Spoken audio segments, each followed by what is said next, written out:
Audio check.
Hello.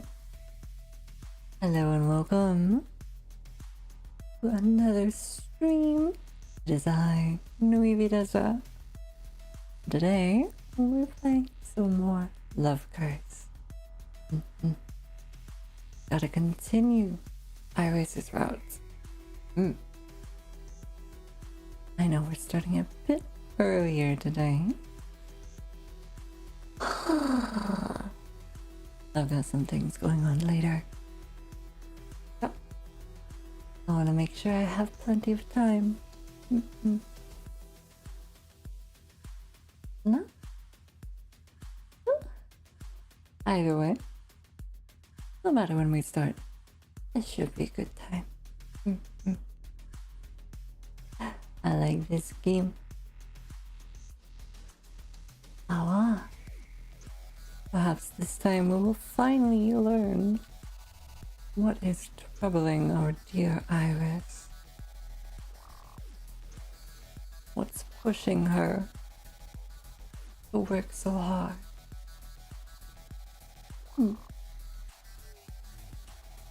What happened? Let me get it ready.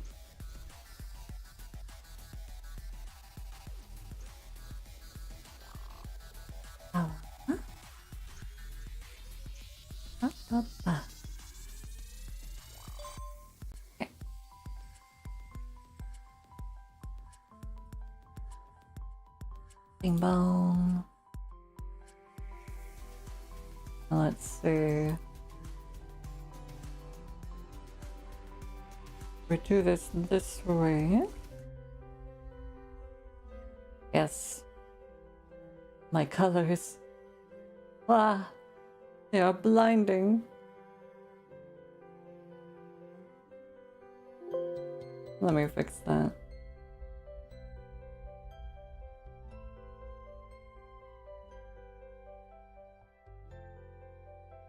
But we don't need that here.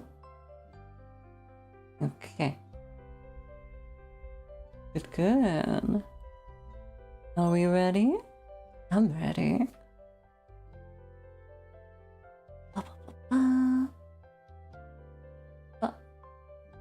There we go.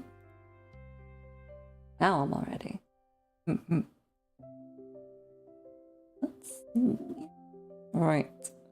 Finish this month.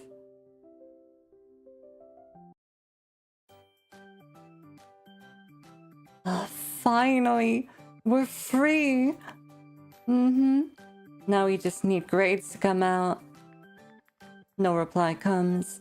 I turn around and find Megan rapidly typing something on her phone. What are you doing? Oh, just texting my advisor to ask her to help me out later. While we're walking, I receive a text from Cassidy. Selena, I'm done with the exam. What did you think about the test?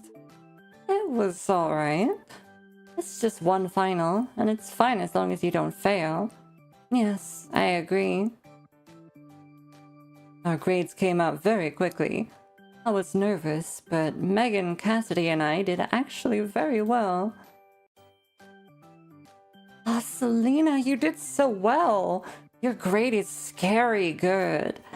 And Cassidy, how did you get such a high score in a class that someone else attends for you? The genius gene must run in your family. You did great on your test as well, Megan. I got lucky, but I don't plan on applying to graduate school or going abroad, so grades don't really matter to me. Why don't you give me your score then?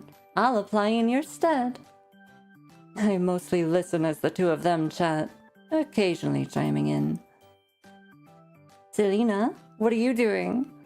Huh? Oh, I'm looking at tickets, trying to see when would be best for my parents to visit. Before I can buy anything, my mom texts me. Selena, are you done with finals? Is your break starting soon? It is. When are you and Dad coming back? I'm looking at tickets right now. You won't be too late, will you? I've been cleaning up my apartment. My precious daughter. We may not be able to visit for New Year. I have work I need to finish. Ah, am I going to spend New Year alone? We promise we'll visit once we're free. Take care of yourself over there. I'll make dumplings and ship them to you. You'll still get a taste of home. Okay. Don't overwork yourselves. You'll miss some quality time with your beloved daughter, but have a happy, wonderful New Year. Bye. Hi, Ghost. Welcome in. How you doing? What's wrong? You look upset. Were all the tickets sold out? I'm deflated and I sigh as I answer. My mom said they're busy with work, so they can't come. I see. She comfortingly pats me on the back. I meet her gaze and let her know it's fine. Cassidy also comes over, wanting to reassure me, but she doesn't know what to say. I hope you're having a good day, Ghost.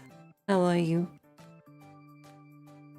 Megan glances at me and then at Cassidy before patting us on the shoulder, trying to comfort us. Why don't you two spend New Year's Eve over at my place? Cassidy and I both smile, but we don't accept her invitation. I have Phoenix and Belle at home. I can't help but worry if they've argued or not today. Have I gotten used to their company already? Regardless, with them there, I doubt my New Year will be lonely. You good? Work sucked and felt like it went on forever, but you're home now? Oh, nice. Did you get home early? I feel like you're at work later than this usually. Or is that just me misunderstanding? But I'm glad you're home and can relax now. Ah, it's up there. At the amusement park. We're going to the amusement park? Hell yeah. Miss, is this the correct place?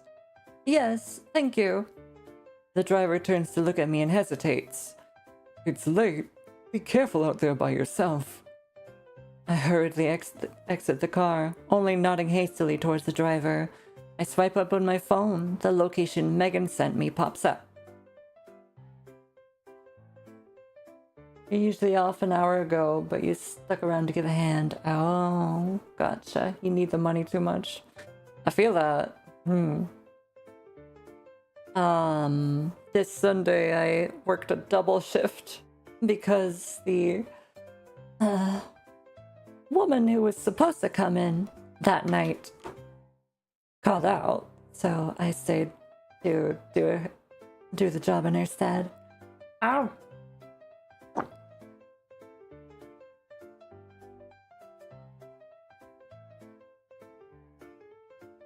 I'm just like, okay. More money for me. I need it. Holy shit, do I need it? So, that'll be a nice, tiny little boost to my paycheck. Alright. Blah, blah, blah. Selena, emergency! Something happened to Shuji! I'm sending you the location. Get here ASAP! The background noise during the call was too loud. I could only vaguely hear whatever Megan was yelling. I scrambled to get there, completely confused. I enter the private room. The noise instantly infiltrates my ears, a variety of singing, drinking, and laughing. I'm a bit nervous. Everyone from the student council is sprawled across the couch.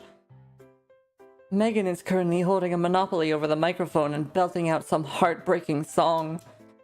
Oh boy. Did they all get drunk? At the karaoke booth? Is this the emergency? I look through the windows of this love. I cover my ears, my eyes searching the room before finally seeing Shuji huddled in the corner. Shuji? Selena, you're here? What happened to Iris? She said she was going to treat us for all her hard work and visit us, invited us to karaoke. Then she had a bit too much to drink. I walk over to Iris while she's talking. I frown once the smell of alcohol fills my nostrils. I can no longer smell her nice forest fragrance. I thought Shuji would have good tolerance, but she got drunk super quick. She must have overworked herself. We think she should go home and get some rest. Selena! We're still having fun here, so you'll have to take Shuji home. But... oh boy. Drunk people.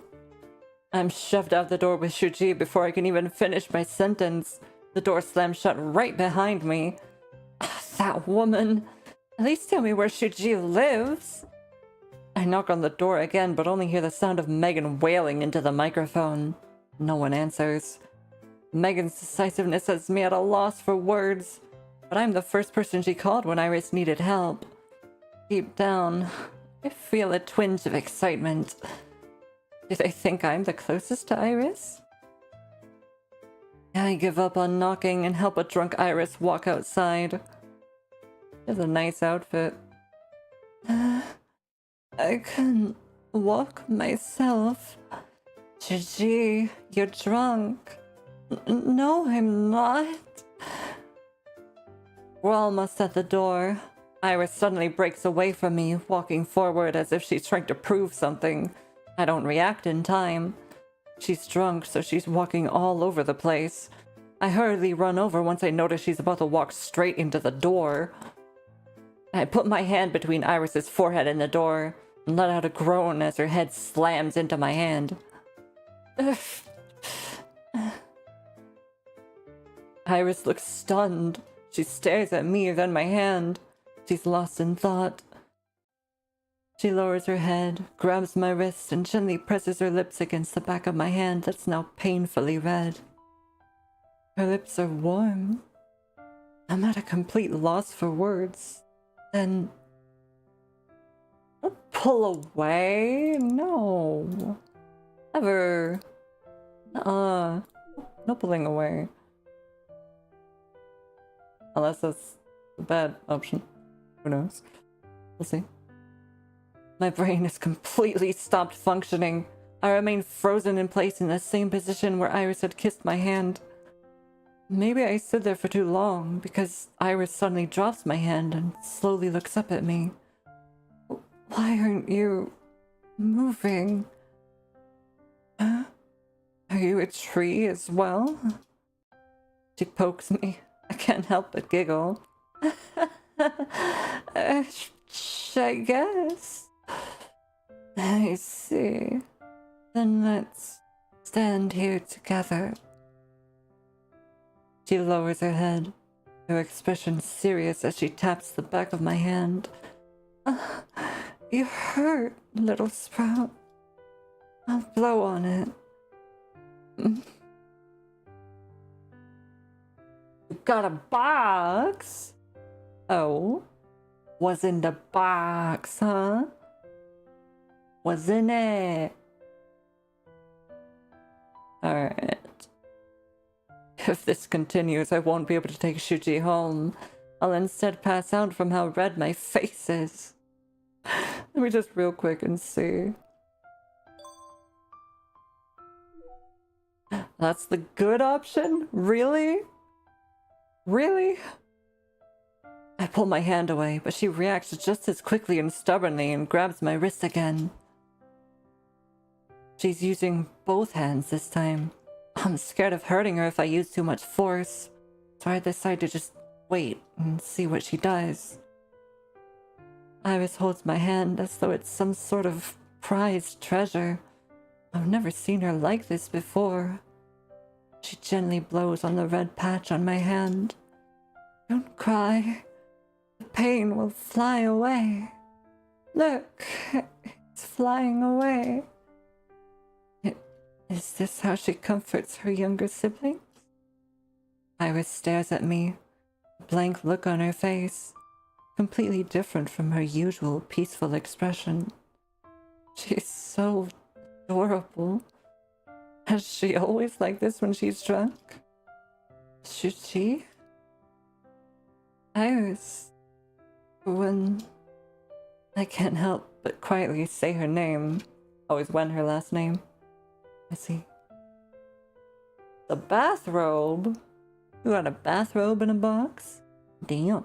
What kind? Does it have anything special on it, or is it just plain? I can't help but quietly say her name. Embarrassed, I cough twice. I rarely call her by her name. She lightly nods, wrapping her arm around my waist and rubs her head against me. Gigi's here. You have to be more careful. Don't get hurt again. If this continues, I won't be able to take Shuji home. I'll instead pass out from how red my face is. I shove the embarrassment all the way back and help Iris onto the street. I was planning on calling a cab, but when I asked her for an address, she didn't respond. Ugh. Megan is so unreliable. I'm completely speechless. Turn my head and look at Iris, who's struggling to stay upright, and ask, Shuji, where's your home? Home? don't know. Then where do you live? I live right here. I let out a sigh. It's impossible to communicate with someone drunk. I'll have to use a different line of questioning. Where would you like to go? Iris shakes her head. I let out a sigh and decide. Clearly we bring her to our apartment, yeah? That's what we do. Although Phoenix and Belle might be at the apartment. Would a hotel be better? I don't know. That's one arrow up. Now that I think about it, she could spend the night at my place. The only troublesome part would be explaining it to Belle and Phoenix. Yeah, that's what I thought. Let's see. Gigi. Iris, would you like to come home with me? Iris looks at me with a misty smile in her eyes. She doesn't respond. I pull out my phone and call a taxi home. May you not be mad at me for being so bold when you make up tomorrow morning. What, May? Jumei? Yes, I'm your Jumei, but I said May, not May. Okay, Jumei Selena. Oh, that's so cute. Look at it. It looks damn good on you, but you were not expecting it to be so heavy. I see. Yes. I'll definitely be screenshotting this. Hopefully it'll zoom out a bit. The chilly wind breezes past us, sending a chill down our spines. Iris and I sit on a bench by the side of the road. She's a bit drowsy. She rests her head on my shoulder. I can feel the heat of her breath on my neck, tickling me like a soft feather. I can't calm down at all. But deep down, I'm hoping that the taxi takes its sweet time getting here. The slower the better. Gigi, are you asleep? I whisper. She blinks again, her long eyelashes blocking my line of sight. Pretty. Huh? Pretty flowers. Flowers? I skeptically look up and notice that it's begun to snow. Snowflake after snowflake falls on my shoulder. Iris stretches out her hand.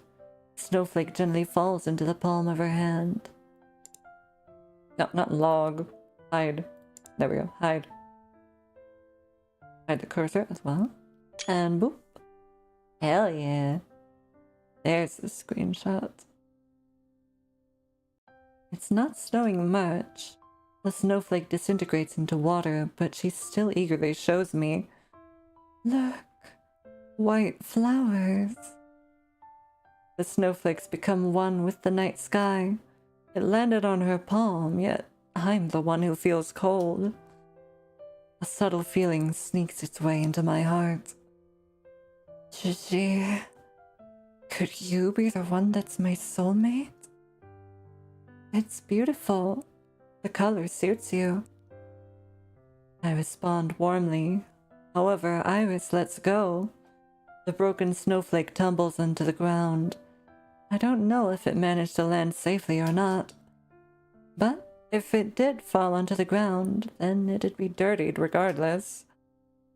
Pure colored objects will never be beautiful enough when stained.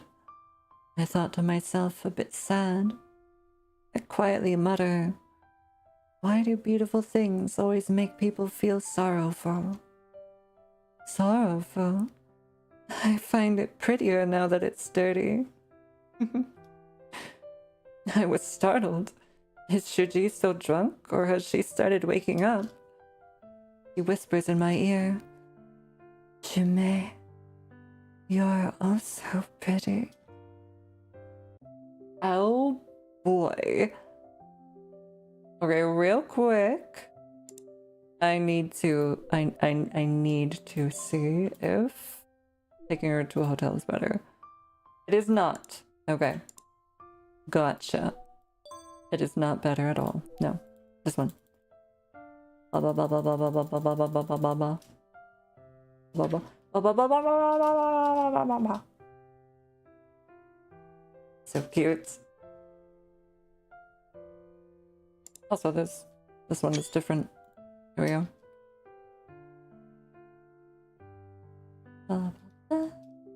Okay. Awa. Happy New Year, and thank you, Shumei. Huh? Why are you suddenly thanking me? I was busy these past few days, so I didn't have time to tell you, but thanks for taking care of me when I got drunk. Let's just say it's no big deal.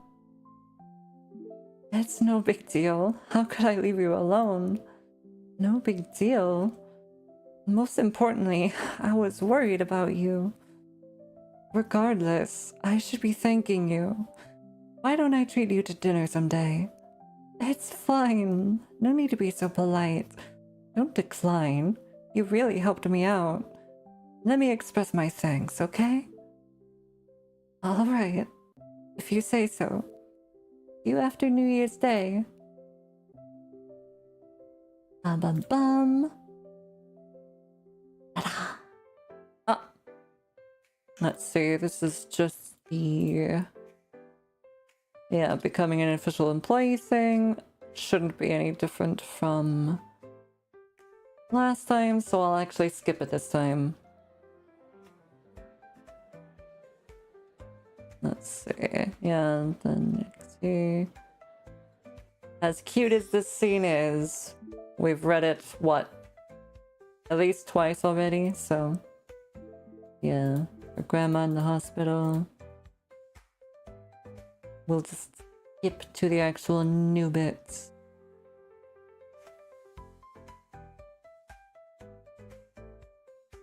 Since it is... Yeah, it was all the same. Okay. Alrighty. Save. Save at the start of the month. As always. We're going back to school with Iris. Awa. Gigi, you're graduating soon, right? Yes. Is this important to you, Shumei? Yes. Yes, it is. Although I feel reluctant. I don't know. Which one's better? Yes? Oh, that increased the special bar. Okay. Of course. Once you graduate, it'll be hard for me to find an excuse to hang out with you. She's temporarily stunned, but gently smiles. I see. There's no need for you to find an excuse, Shumei. I've actually heard your name before, Shuji. Huh? She doesn't know where I'm going with this. She's taken aback. Is it because I'm part of the student council? No. It was before you became president. You've attended many school events during your time here. I revisit my memories. Moments I'd previously forgotten, suddenly reawakened by her words. I've seen your name on various lists around school, such as Most Outstanding Student Representative, Challenge Cup winner, National Advertising Competition winner, and other various prizes. Oh, and at one of the Literature and Art Club meetings, I noticed that you were the one pinned at the very top for having too many submissions. Okay, that's enough. She awkwardly cuts me off before I can continue. The smile on her face somehow feels stiff. Wow, even I've almost forgotten. I can't believe you remember all this. You've paid a lot of attention to me, huh? She says, her ears turning red.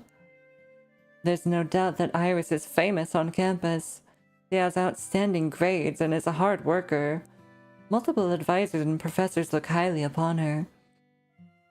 She's maintained a high GPA her entire time here, but ended up refusing guaranteed admission into a graduate program. A lot of people are jealous of her. Seeing her like this, I suddenly understand how she could still continue smiling and joking around when others feel utterly embarrassed. I decide to seize the opportunity and... Teaser! Do it! I got a teaser. Let's go. Oh, save here. Teaser! Aha! Shishi, are you feeling embarrassed? I'm actually quite happy I was able to make so many memories with you. I'd like to know more if the opportunity arises. Her eyes darken. I agree. I'd love to know more about you as well, if that's alright. I'm saying all this because, Gigi, I want you to know. Iris's expression turns expectant, waiting for me to continue. How is it possible for Gigi to become more and more attractive? I lose my train of thought, staring at her face. I can hear the blood rushing to my ears and my heart pounding in my chest. What is it? Are you too shy to continue in front of me? I'll close my eyes. This way you won't be nervous. Perhaps she wanted to hear the rest of my sentence, or perhaps she was simply trying to comfort me. Either way, I took a deep breath and carefully chose my next few words. I didn't get close to you just because you've helped me out before, Shuchi. Just the simple concept of Iris Wen is alluring. Alluring? When she repeats my words, I come to the realization that I might have gone too far with my description. After all, our relationship wasn't that close yet. My face starts to burn. My heart is on fire. I just realized I had spoken my true thoughts. To me, she is indeed alluring. The wind, growing a mind of its own, senses my rise in body temperature and decides to send a breeze in my direction. One of the papers I'm holding is also blown away. I quickly bowed down to pick it up, fearing it might fly away even further. Be careful. Okay. Iris also bends down the second I reach my hand out. It's an age-old cliche, but our fingers touch, though I don't know if she felt it. I'm sorry. I told you not to apologize. She hands me the document, her eyes lingering on me, as if she wants to say something. I hurriedly pull my hand back and smooth out my hair. Good thing it wasn't a strong breeze. Looks like you were right. Huh? Her eyes crinkle, the smile in her face just a little deeper than before. Now I understand what you mean when you say I'm alluring. What do you mean? I notice the corner of her lips perk up. My originally fervent heart now hesitates. You're trying to guess, right? What on earth is Iris saying? I am trying to guess. What are you saying? Oi. Oh, jeez. I'm home, Shiji. I got a promotion. I'm so happy. I told you you'd be fine. You're a fast learner. This was meant to be. You and I were also meant to be. Are we at that level yet? I don't know if we should say that. Do it. You and I were also meant to be. Thanks for recognizing my talent, Shuji. You're quite smooth with your words, Shumei. I'm being honest. You'll have to do your best in the future, too. Of course. Work can get busy, but don't forget to text me. Good job. Get some rest, Yume. Okay. Good night, Shuji. Well, that's why we save scum. Indeed. Although I'm trying not to save scum as much. Who am I kidding? I'm gonna be doing it. I'm still gonna be doing it. Alright. So we're going to the shopping district with her. Shuji! Over here! This way! Why are you in such a hurry? Slow down! Don't accidentally trip and fall. I've searched up all the stores on this street before, but the most memorable one is the one we're currently standing in front of. It's a small but stylish clothing store. Shuji's clothes have always been rather exquisite. At a glance, they seem simple yet stylish, but there are tiny details that just make it pop. Shuji would probably do well as a fashion designer, right? Megan and I have discussed Shuji's outfit choices in detail. We concluded Iris's natural charm absolutely dominates whatever clothes she wears, so no matter how common or typical an outfit may be, it looks unique and elegant on her. Selena? She waves a hand in front of me, snapping me back to reality. Where has your mind wandered off to? It's nothing. The clothes here remind me of your style, Shuji. Well, why don't we go inside and check out the place? Refuse? Why the hell would we refuse? Huh? Excuse me? That's how we always get the best in. That is true. Stick close together. Go. Okay. I've always admired your fashion sense, Shuji. Could you pick out an outfit for me? Huh? It's completely fine if you don't want to. I haven't even said anything yet. She helplessly squints her eyes and pats me on the head with a smile. Of course. What style would you prefer? Something casual, but not too casual. What am I saying? Shuji, I'll leave it in your hands. It's up to me. Maybe something I can wear at work, or... Before I can finish my sentence, I feel Iris's grip on my hand tighten. If I'm picking out clothes for you, I don't just want you to wear them at work. Then I won't get to see you in them. Why don't you wear what I pick out on your next date? That would be amazing. I mean, I'm eager to see what you pick. I was jittery and anxious before coming, but now... I sneak a peek at Iris before lowering my gaze.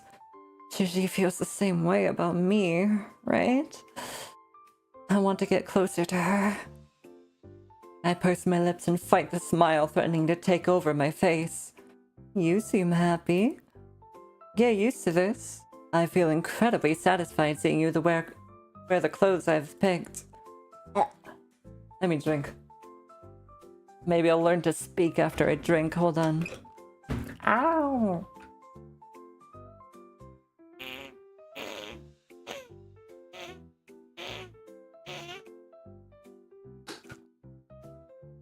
Alright. Right. Get used to this. I feel incredibly satisfied seeing you wear the clothes I've picked. So this will be the first trip of many. Okay. I'll have plenty of time to get used to this, right? I'm immersed in complete joy, not noticing Iris's unusual silence. After we enter, Iris drags me around, taking clothes off the rack and trying them on me. She has a pensive expression on her face. Iris is clearly standing right in front of me, but for some reason, my heart is elated by the fact I'm in her thoughts. Is that a promise? Seems to be.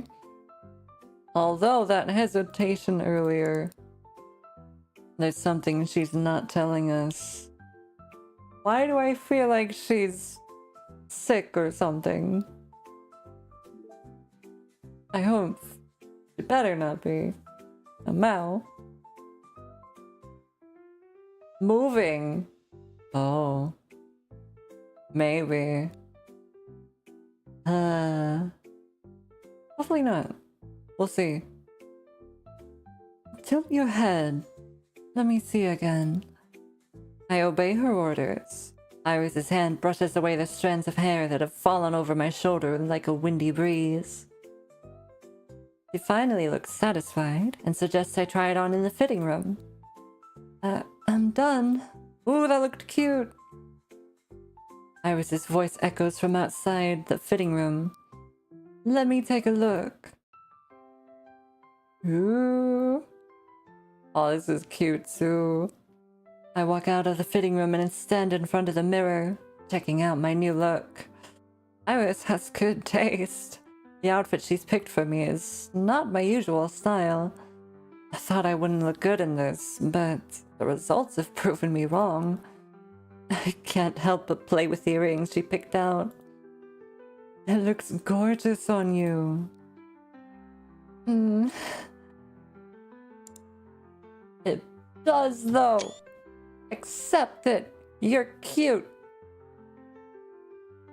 What do you think about the necklace? Do you like it?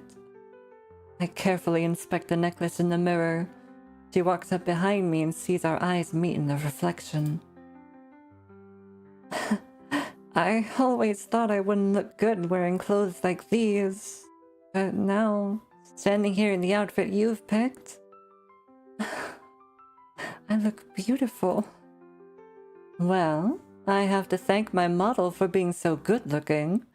Nice clothes, gorgeous model. 1 + 1 = 2. I'm about to ask her a question when she suddenly sighs. I thought about the others complimenting you like this, and now I'm a bit jealous.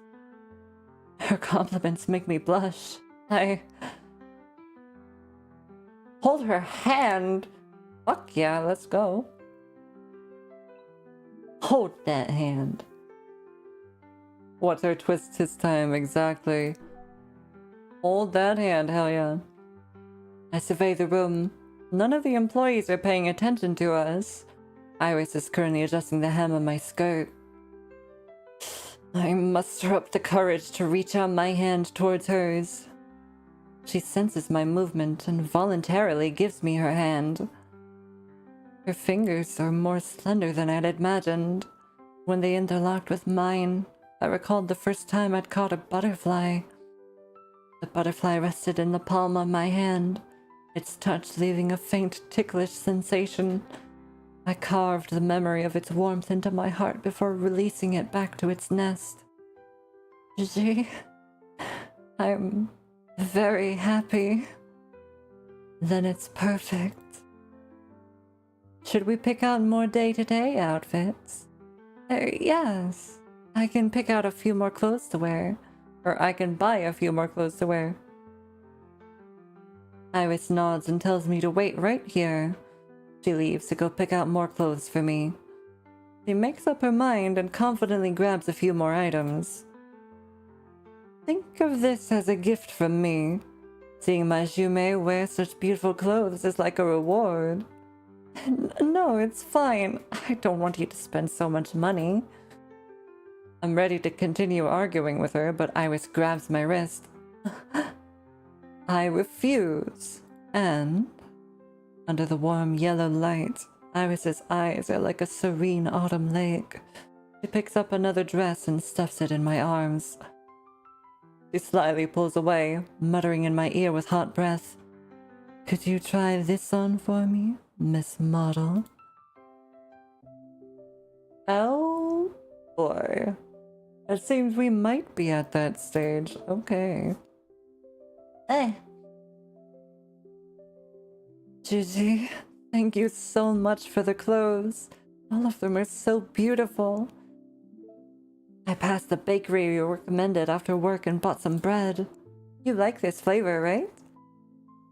Are you so busy? That's rough. Don't overwork yourself. You have to rest, too. He's not answering. What's going on? Oh boy. I think we're about to find out. It's currently night.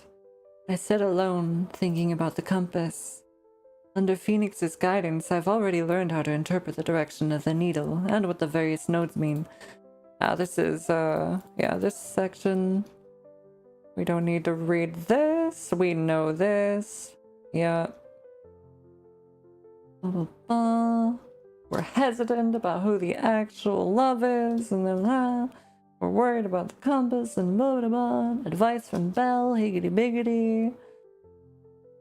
Alright. Hi, Tombstone. Ghosted? By who? What? Who am I getting ghosted by?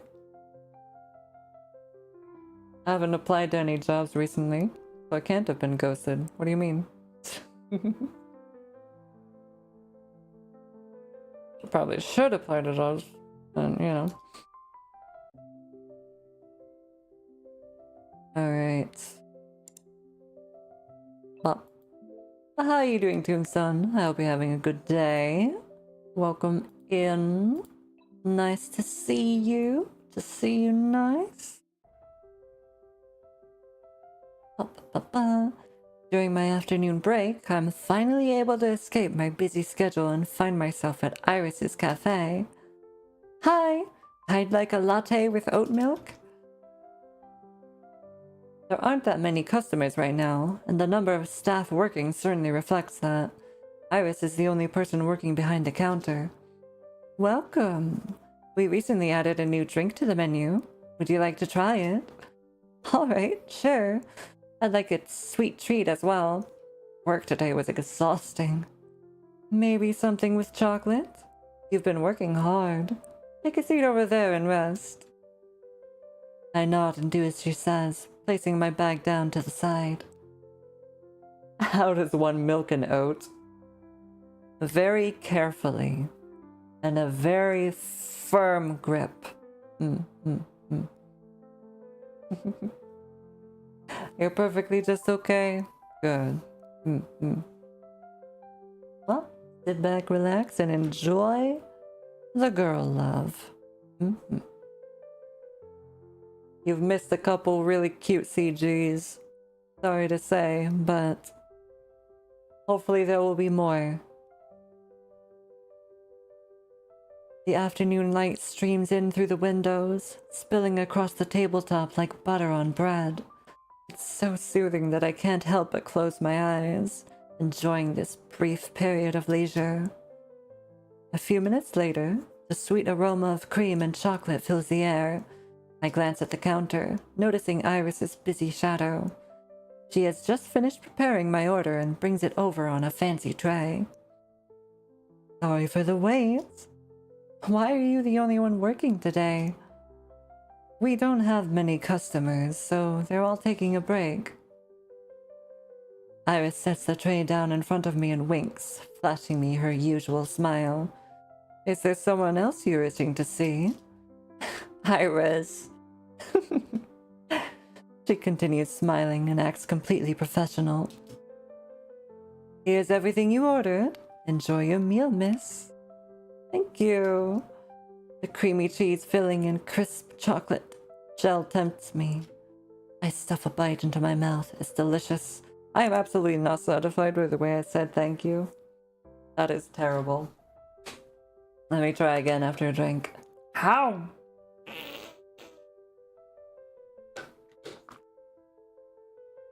My voice doesn't seem to be doing exactly what I want it to today.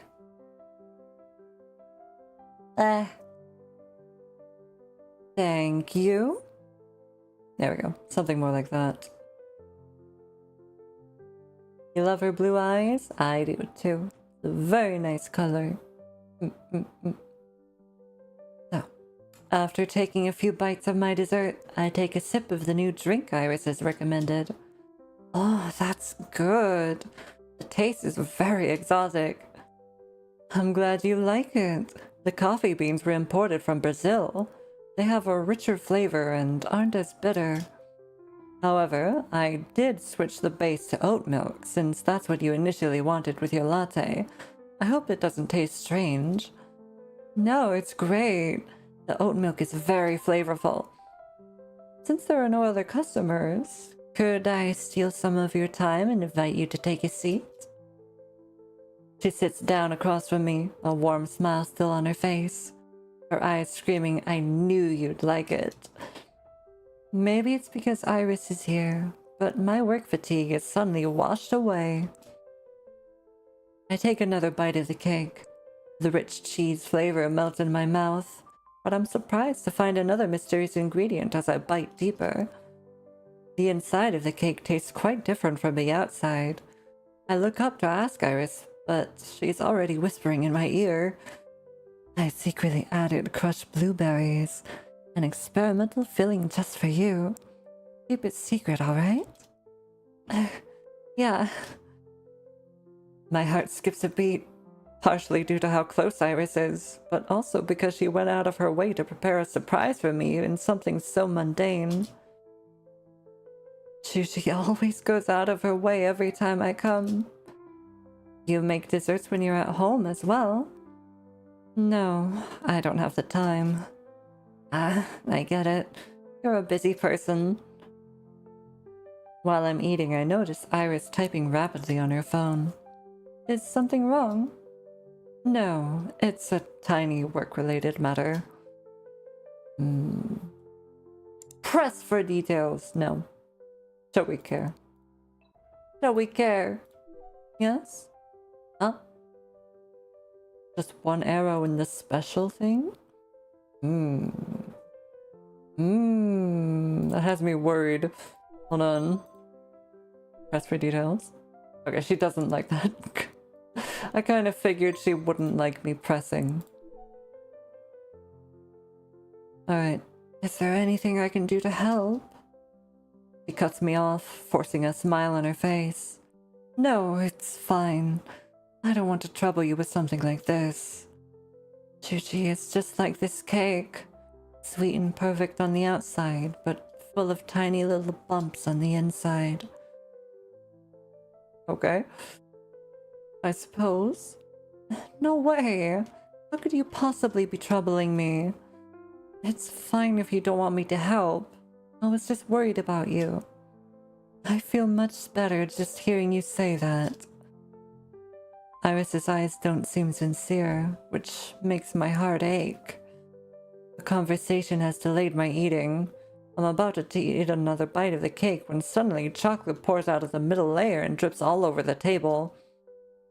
I couldn't free my hands in time, so I pleadingly look at Iris, who lets out a sigh and hands me a napkin so that I can wipe my hands clean. You need to be more careful with food that melts. I finish the rest of my cake with a chocolate-covered fork and quickly wipe my mouth clean. Iris is worried that the dessert was too sweet, so she hands me my coffee. My hands are all sticky, so I lean forward to press my lips around the brim of the cup. 1 second later... Oh! The cup falls onto the table with a sharp thud. All of the coffee spills onto the white tablecloth. I hurriedly try to wipe it clean using napkins, but to no avail. The brown color slowly overtakes the white tablecloth. I feel something silently spreading. I don't know what to do. Then I start feeling very embarrassed. I misunderstood the situation. Iris has now created some distance between the two of us. I'm sorry. I thought you would use your hands to grab it, so I let go. She retracts her hand and leaves to grab a rag. She wipes the table down. However, the brown stain is unwilling to leave. The tablecloth. Don't worry about it. We'll clean it all tonight. Okay.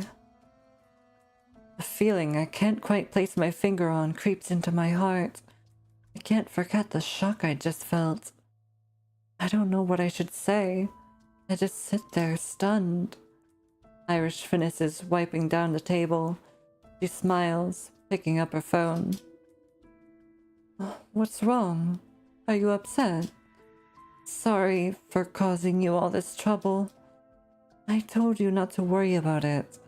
If you want to blame someone, then blame me. It's just a cup of coffee. Do you want another one? I can make you another cup. Hmm.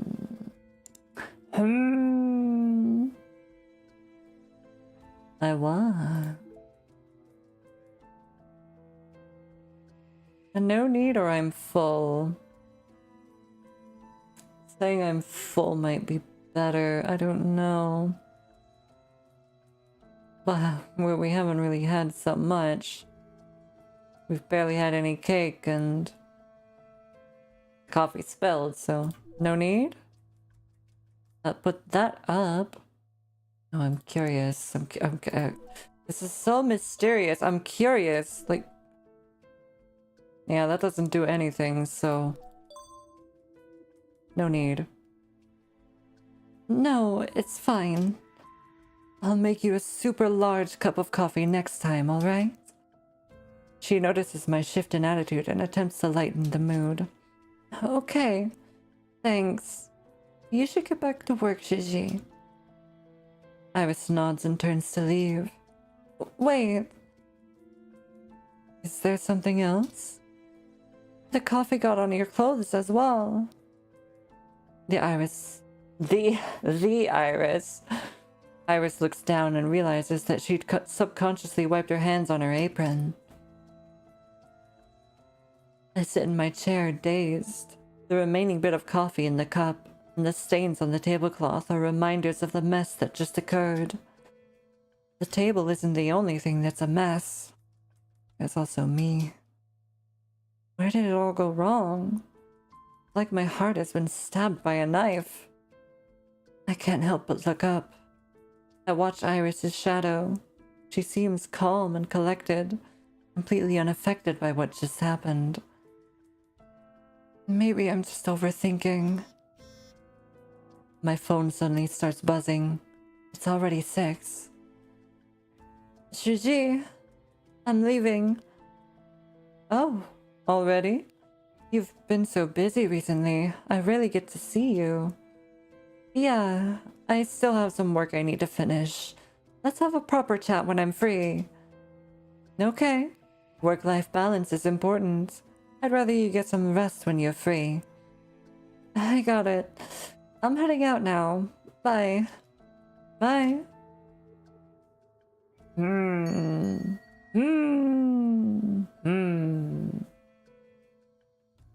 Can I introduce you? Cheating? You think someone's cheating? You think she's cheating? I don't know about that, but something funky is definitely going on.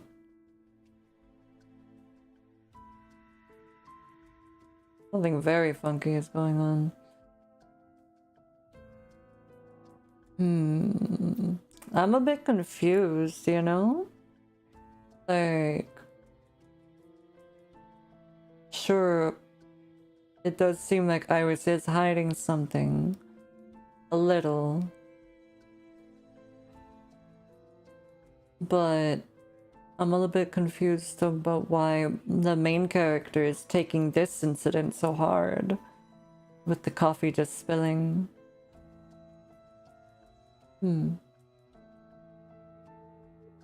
We'll see. We'll see what happens, yeah? As I step out the cafe, I hear the wind chimes ring, but this time I feel as though the wind is about to sweep me away. I'm bound by my melancholy.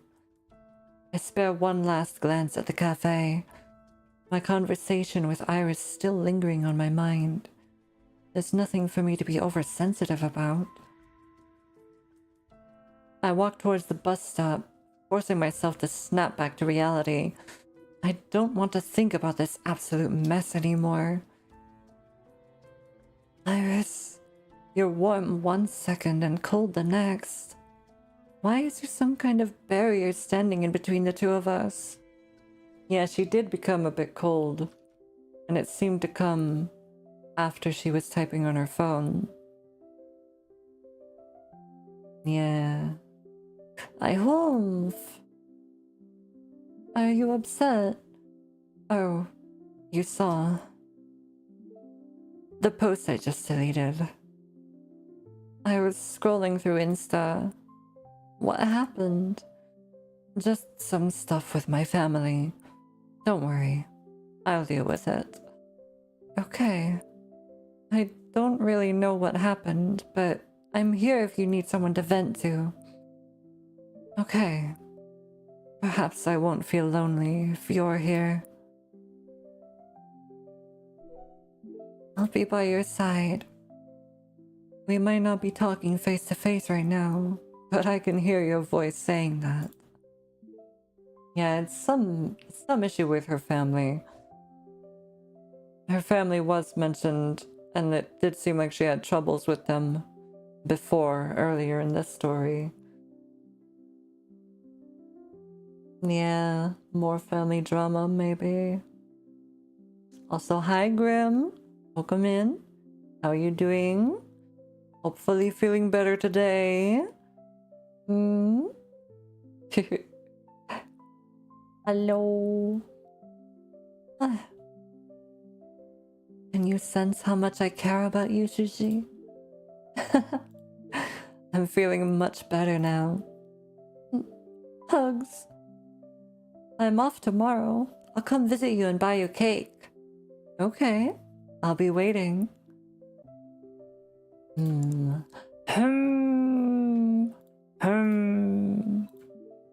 What's going on?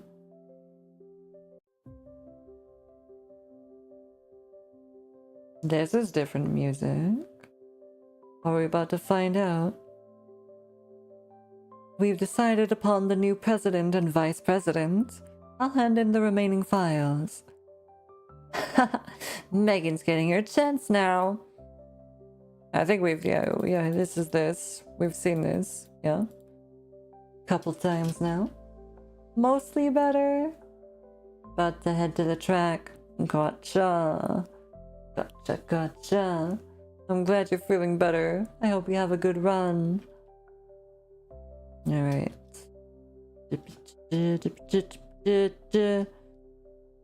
Yeah, it's the same. I'm thinking about Shiji. Yeah. We read this too. Yeah.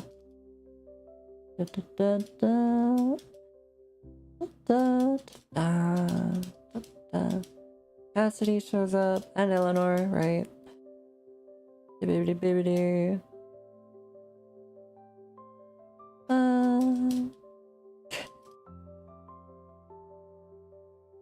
I kind of wish we would see Cassidy more often in this. I like her.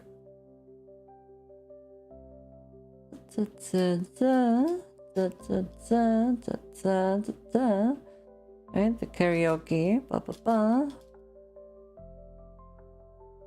Alright, alright. Yeah, it was all the same. All the same. No worries. I was at the company. Or at a company.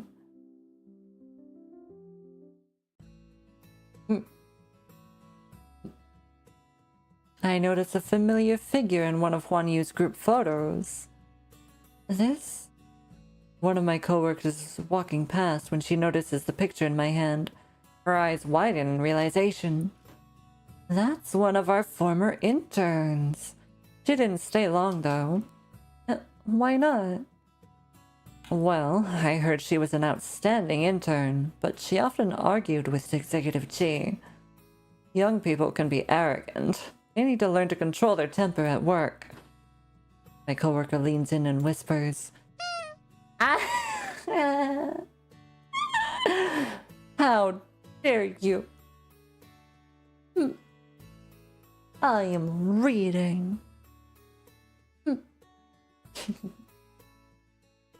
Alright.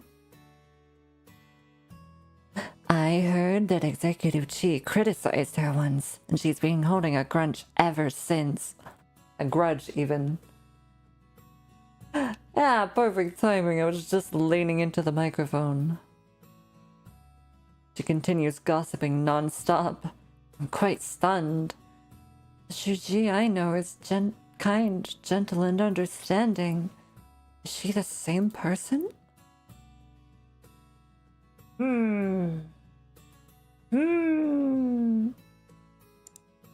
mean, we are curious, aren't we? Ask? Really? Of course. I'm a reliable source of information. I doubt that. She's my senior at school. I didn't think she's petty like that. Shuji has a great reputation at school. Maybe she and Executive Chi had some sort of misunderstanding. I'm heading back to work. Got it. I'll continue working as well. Yeah, I don't trust this person. No. Stop her. I'm not going to listen to your rumors and gossip. Nar! I don't believe you. The Shuji I know is nothing like that. Are these rumors getting out of hand? Possibly. Could all just be hearsay. You should focus on your work instead. We have a meeting this afternoon. Okay. I'm heading back to work. Got it. I'll continue working as well. Yeah, we don't trust this shit. Nar. I'm finding it hard to calm down after my coworker leaves. Iris and Victoria might have had their disagreements, but Shuji is mature and dignified. Executive Chi would consider the larger picture at hand as well. The next time I meet Iris, these questions are still lingering in my mind. I find an opportunity to broach the subject.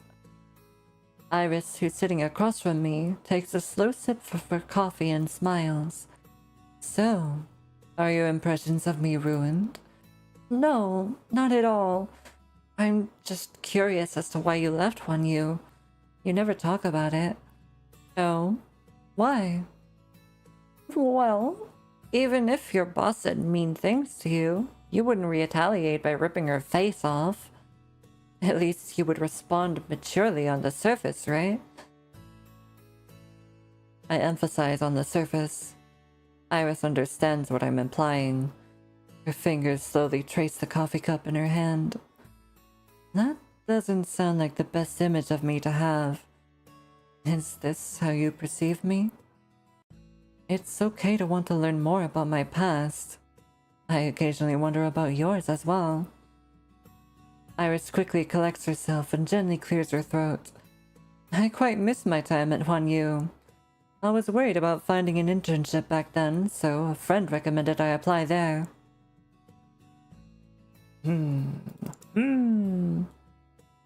want to just say, why did you leave? Unless nothing happens. Why didn't you stay? You're so talented. You would have done well if you kept working there, right? Iris winks, her intent clear. Why don't you take a guess? My first thought is what my coworker said. So, are those rumors true? Iris slightly smiles. She reaches out and places a hand on mine right as I'm about to grab my cup of coffee. Her hands are always cold, which was out of sorts for a warm cafe like this one. She doesn't speak. I don't either. We sit there in silence, occasionally interrupted by the sound of spoons stirring our coffee cups. Seriously. We finally find the time to meet. Talking about work is depressing. It's like I'm working overtime. Yeah, I don't think that was the right choice at all. Did something happen? So, did something happen at work? Oh, hey, Cue Ball. Welcome back. Nice to see you again. Yeah, the hand action. Although, it wasn't in very great spirits. A question with clear intent. You know more than you're letting on, don't you? No. I just heard that you heroically had a battle of wits with one of your superiors. Iris slightly smiles. She reaches out her hand and places it right on mine. I'm about to grab my cup of coffee. Her hands are always cold. We sit there in silence, occasionally interrupted by the sound of stairs. Okay, that was mostly the same, slightly better. Shuji clearly doesn't want to continue our conversation. I drop my line of questioning. Sorry. Every time she looks at me with those eyes, I feel dizzy, like I've been slapped in the face by the waves. Shuji, I've also kept secrets from you, so let's call it even, okay? I told you to stop apologizing to me. Does talking to me stress you out? That's not what I meant. I'm very happy being with you right now. Let's change the subject. Hang on.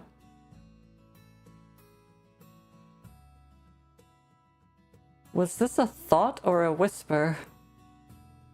Hold on. Because if it's a thought, then...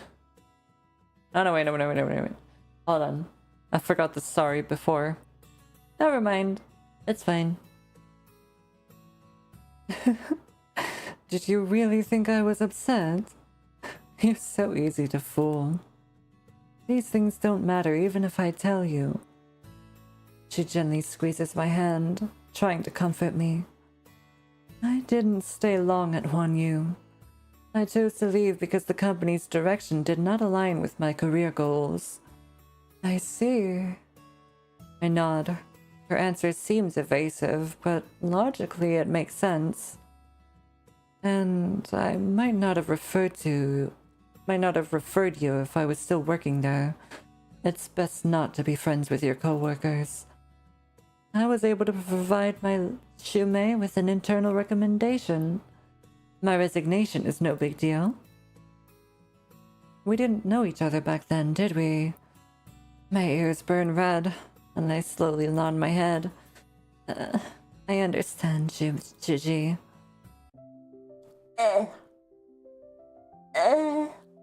I need to drink. Ow.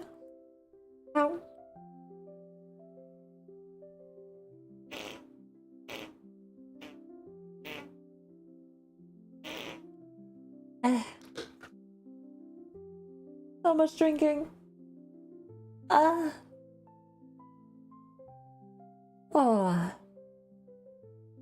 Alright. Let's not vent about work. We both work so much. We rarely see each other. Let's not bother each other with work. Yeah. Plus we just had that conversation about how we shouldn't be talking about work. Wow. I can't believe you've been busy the entire day. I miss you. Why don't we meet up over the weekend? Find some time to relax. Sure. Would you like to watch a movie together? Yeah. More importantly, I want to see you, Shuji. See you on Saturday. I'm going to bed. Good night. I and I wee woo. Alright, no between month thing this time. Date with Iris. Let's go. The lights turn on in the dim theater. The audience begins exiting as the sweet melody of the credits plays. The screen in front of me is playing scenes of the protagonists meeting and falling in love under a warm yellow filter. And to my side is Iris's expressionless face. I rarely see her like this. I don't think she enjoys this movie. Iris notices my gaze and turns around, smiling. I'm a bit disappointed. The title of the movie had gotten me excited. It reminded me of a book I read called something Hill and Pastures. She bursts into laughter, her stiff outer shell evaporating into thin air. My heart softens under the dim light. It's foothill summer pastures. The movie's done. We should leave. Iris grabs my hand. Wait. I don't understand what she's doing, but since she told me to, I return to my seat. The big screen is now replaying the scene in which the protagonists confess to each other. Their eyes meet in the quiet wilderness, and they embrace each other. Most people had already left the theater. There were only a few folks left, mostly couples flirting with one another. My heart is thudding against my chest. I bolt out of my seat. There's too much romantic tension. Why?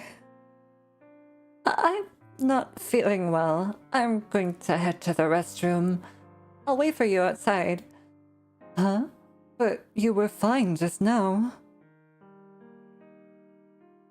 My heart is pounding so fervently that I'm feeling faint. I leave before she can finish her sentence. You coward! I hate that one person. Welcome in. Just stopping by to say hi? Okay. Okay. Well, thanks for stopping by. I hope you have a good day. Nice to see you. I splash water on my face 3 times before my body temperature starts going down. My mind slowly returns to normal. What am I doing? Gigi probably thinks I'm a freak for running off like that. I lift my head and stare at myself in the mirror. Why am I so nervous? Haven't I been waiting for this day after Phoenix told me how I could continue to live? Am I in love with Iris? Will my heart pound when she's near me? Will I empathize with all the emotions she feels? Will I lose my rationality because of her? Another person appears behind me in the mirror. I look up in panic and meet Iris's eyes. Checking yourself out in the mirror? She wipes off the water droplets lingering on my face. When I look into her eyes, I see my reflection in that sea of blue. I'm slowly melting, sinking into a puddle. Maybe I already am. You gonna have me up and give me the look while you're out? Aw, thank you. I appreciate that. Hopefully Twitch will count your lurk and won't be a butt like it does with most people.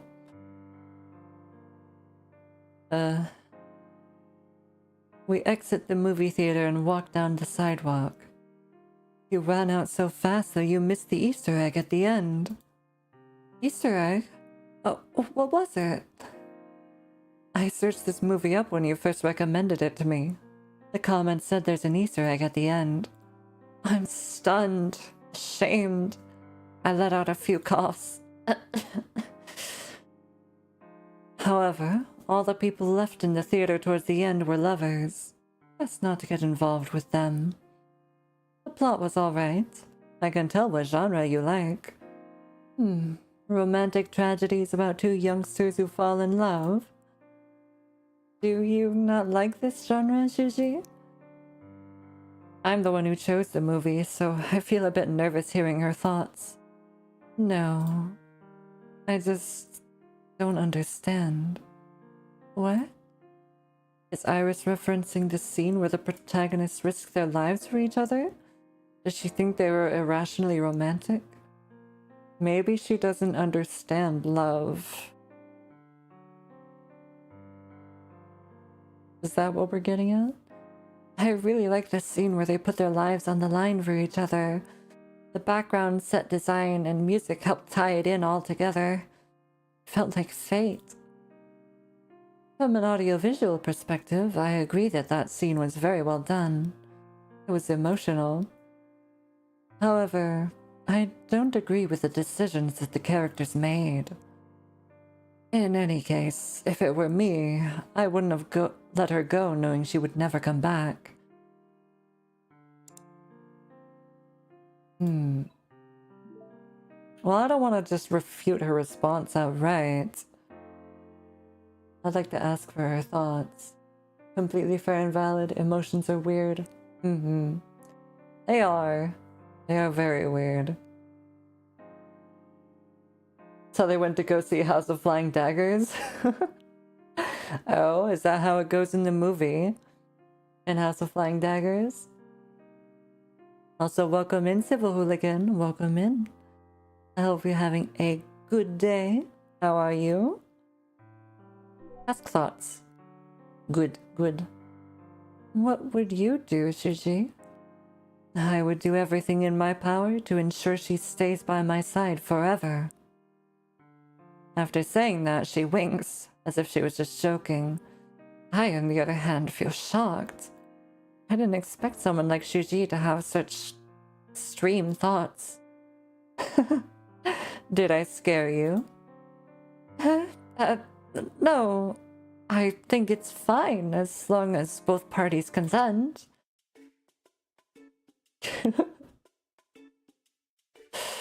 Interesting response. Ow!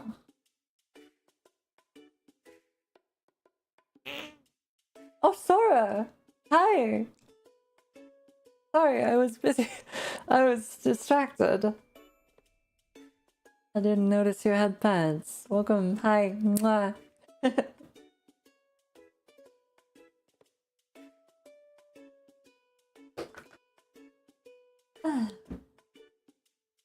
Ba-ba-ba-ba. Welcome in. Love you. Let's see. Afterwards, Iris tells me she's tired. I invite her to rest at my apartment. Oh, so you live here. So close to campus. No wonder I keep bumping into you. Yes, it's very convenient. I open the door and out flies a ball of fluff. Meow! Alright. Oh boy. Is Belle going to get in the way of us having our kiss here too? This is cute though. I don't think she likes Iris. Hi. Okay. I hope you're doing alright. Mwah. Let's see.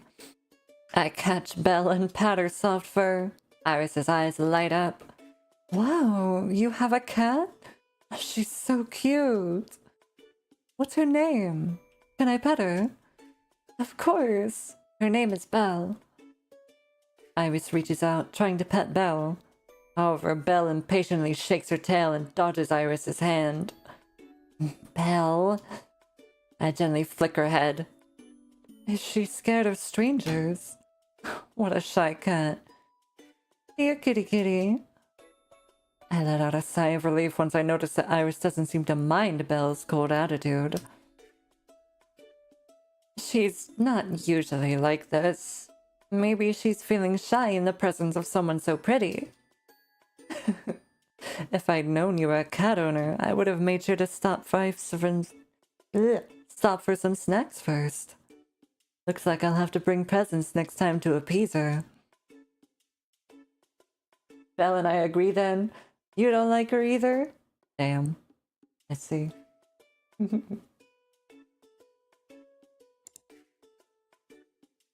I am undecided on her, honestly.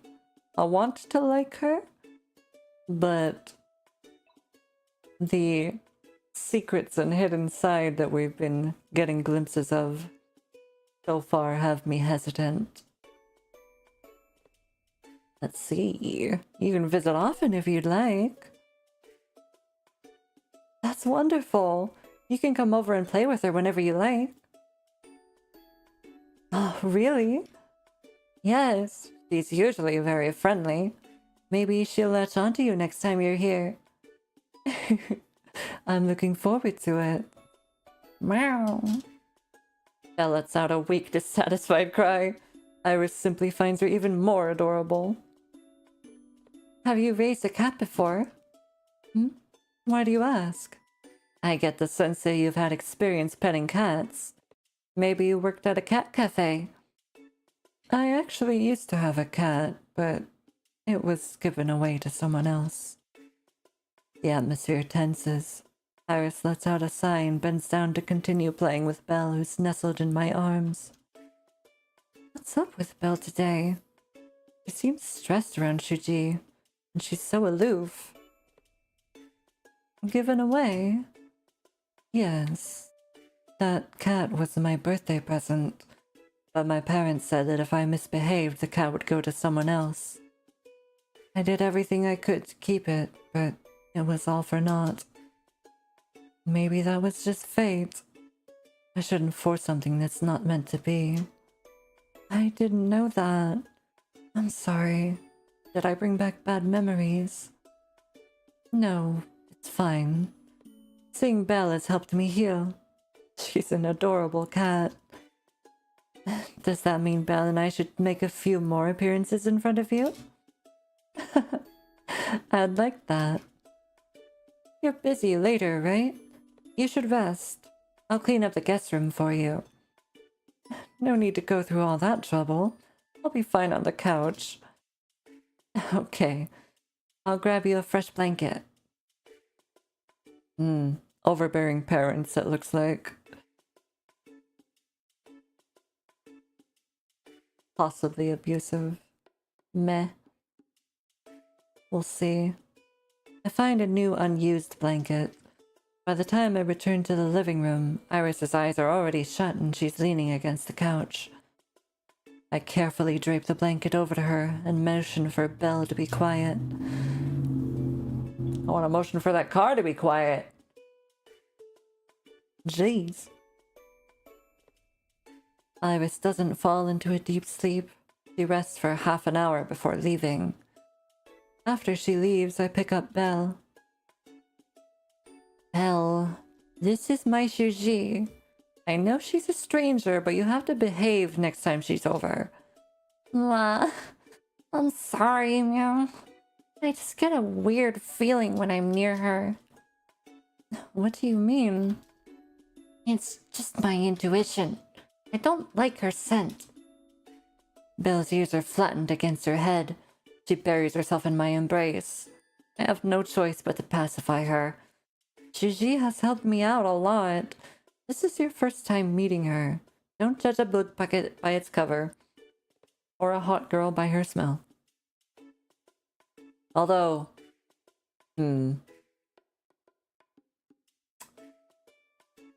Maybe scratch that.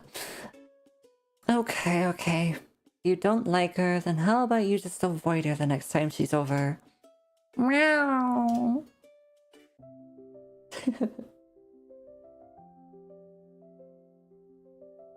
Iris is driving that car, I just know it. How do you know, huh? Did you get the package? Huh? Oh, so it was from you. I was wondering who sent it to me. I haven't ordered anything recently. More accurately, it's for Belle. You're just the person who has to sign the package. You like the cat more than me? You're so biased, Shuji. Ah. Are you jealous? I'm only being nice to her because of you. I'm not jealous. I was just kidding. Why don't you see if she likes it? Okay. Thank you on behalf of Belle. Ba-ba-ba-ba-bum. Ba-ba-ba-bum-bum-bum. Ba-bum-ba-bum. Ba-ba-ba-ba. Gigi, I haven't seen you at all lately. Have you been busy? Yes, I was promoted to a full-time employee. Sorry. Really? Already? That's great. Why don't I treat you to dinner? Let's celebrate. I haven't seen you in a long time, Gigi. Okay.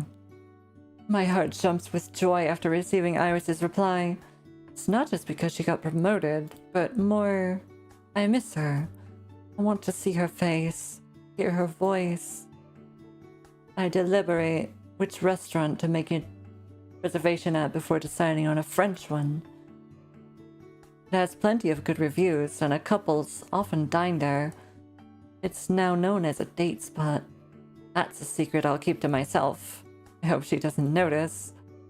However, it's fine if she does. I'm left with a feeling of anticipation and trepidation. I spend the entire afternoon dressing up, making sure to wear the dress she bought for me. I stand in front of the mirror, checking my outfit from all angles. Am I making a big deal out of nothing? Am I too serious? But this dress is important to both of us. It has a special meaning. I decide to stick with this dress and put on a matching necklace and a pair of earrings. Alright. Let's go. After arriving at the restaurant, I give the waiter my phone number. The other member of your party is waiting inside. Then please show me to our table. Thank you. Of course. This way. I don't know why he's English when it's a French restaurant, but don't worry about it. I hurriedly follow the waiter inside. Our table is located next to the railing, a bit higher up. Iris is sitting there leisurely. The moment I see her, I forget about the entire world surrounding me. The music, the gorgeous interior, none of it matters. It's like she's the only person in this world. She sits there silently, none approaching. I walk over. She's slightly smiling. Oh? I think probably congratulate her, yeah? Yeah. Alright. I ultimately decide to start off the conversation by talking about her job. It's too tacky to confess right now.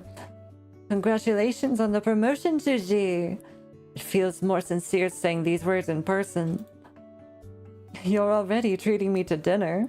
Are you still doubting your sincerity? Thank you.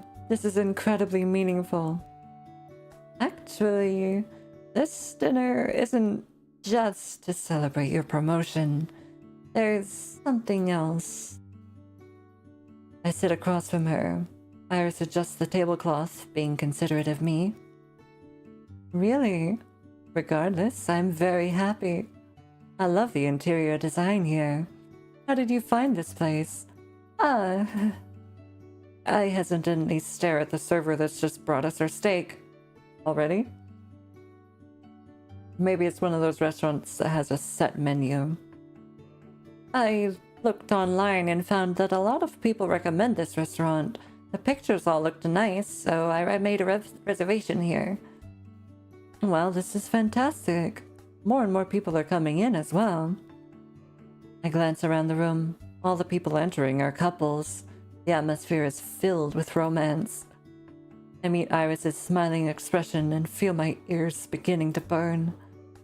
Can she tell? I'm still lost in thought when Iris suddenly places a serving of perfectly cut steak in front of me.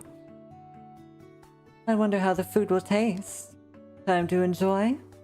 Yep. Thanks, Gigi. It also comes with a bottle of red wine. Why don't I open it? Okay, whatever you like. She passes me 2 empty wine glasses. I use the corkscrew to open the bottle and fill both glasses up. The sweet aroma of the wine waltzes into my nostrils as I keep pouring. I heard their red wine is delicious, but I'm not much of an alcohol drinker. I guess we'll see. This is my first time ordering red wine at a French restaurant. Oh? Then it must be special. I guess I must be very important to you. What do you mean? Well... Iris leans in, lowering her voice. A restaurant where we can enjoy being in our own world. Her eyes scan the room, emphasizing all the couples enjoying being in their own world. Gigi knows I'm embarrassed, yet she... Iris chuckles and pulls away, noticing my nervousness. We've known each other for such a long time, and yet you're still so easy to tease. I quietly let out a sigh, feeling slightly relieved, but also disappointed. Gigi had been promoted, yet she didn't tell me immediately. I thought she'd at least mention it. You've already been promoted. I didn't celebrate with you at the time, so let's dedicate this dinner to the both of us. We raise our glasses and gently clink them together. Cheers. The wine sways under the dim light. I take a small sip. The flavor is obscure. We continue chatting for the rest of the night, but I'm mostly the one speaking. Iris listens with a smile on her face, refilling my glass from time to time. My head feels fuzzy by the time we're done eating. She stands up and lets me hold her hand to steady myself. Not molding her hand here, no. Okay. Why don't I walk you home? You live nearby. Okay. I nod, leaning on Iris. The smells of the restaurant. She smells of the restaurant. But there's also a coldly sweet fragrance. Not her usual forest scent. More floral, but it's not overwhelming. It smells lovely. You're like a toddler when you're drunk. Last time you reminded me to know my limits when drinking. Now who's talking? I shake my head, expressing that I'm still conscious and aware. My head's just a little dizzy. Why don't we take a walk? Think of it as a post-dinner stroll. Okay. Iris stands in front of me, reaching for a napkin. Oh, don't move. Your lipstick is smudged. The napkin is coarse against my lips, but I seem to also feel her fingertips brush against them as well. Uh-huh. My breath hitches. Her face gets even closer, just within my reach. I want to poke her. Poke her? You sent me something great.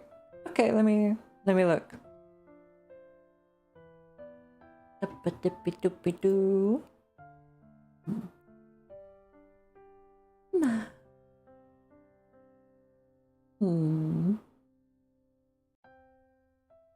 And hey. Oh, that's great. Poker. Yes. Poke.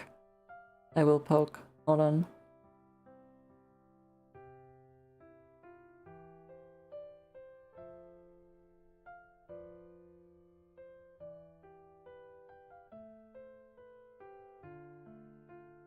Oh. I see.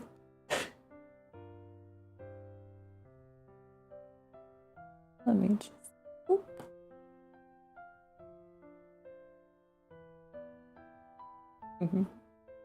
Alright. Now, let us continue. My hand grows a mind of its own and gently touches her cheek. She freezes for a second, then faintly blushes. Why? Is she? I just wanted to touch you, that's all. Just touch, yes? Or not?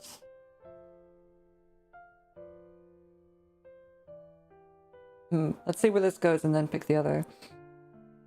I suddenly wanted to touch you. You look really drunk. Are you okay?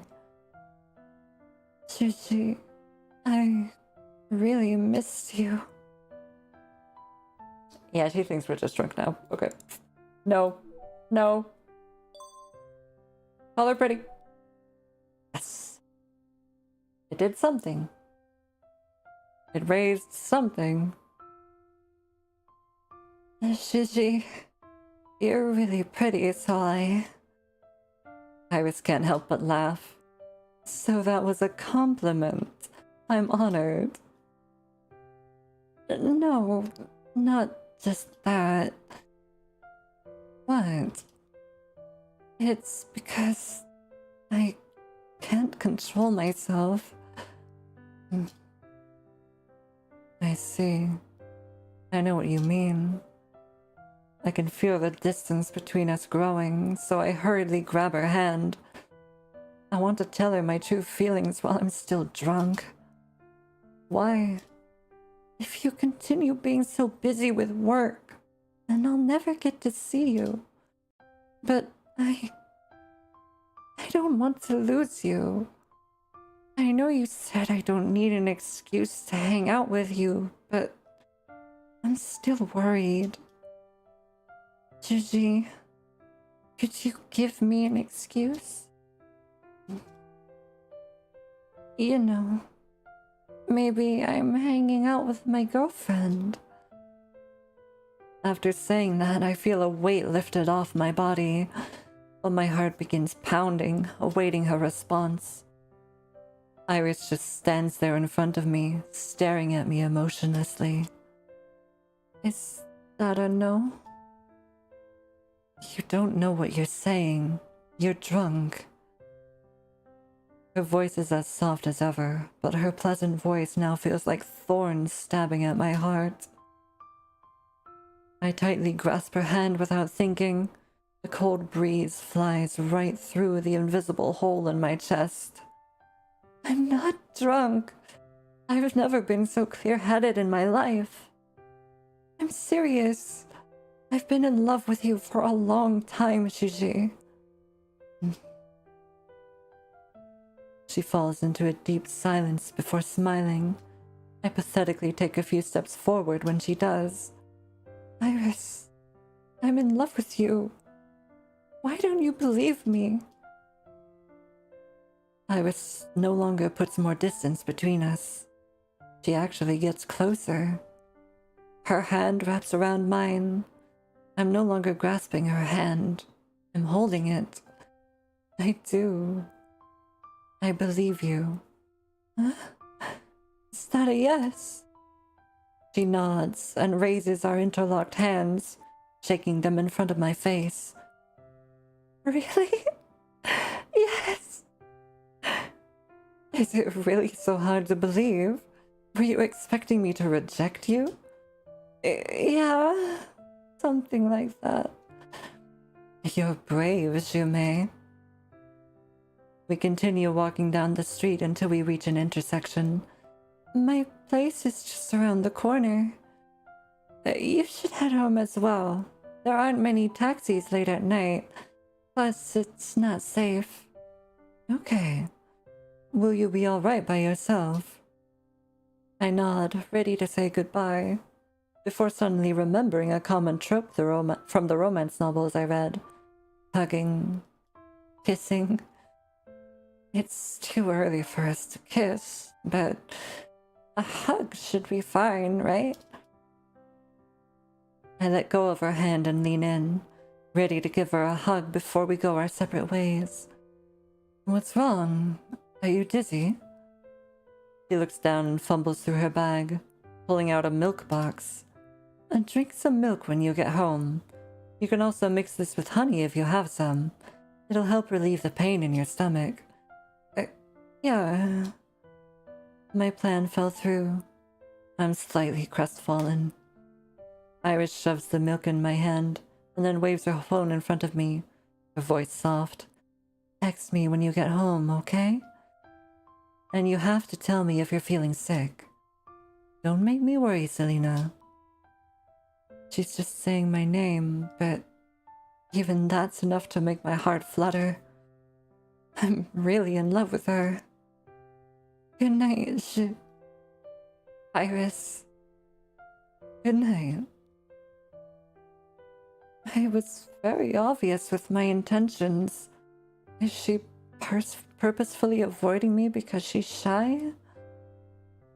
I stand there, watching her shadow disappear. I attempt to comfort myself, yet I can't rid this indisposed feeling I have. I finally turn my gaze away once she turns a corner and disappears from my view. But really, she didn't look back even once. The road was so long.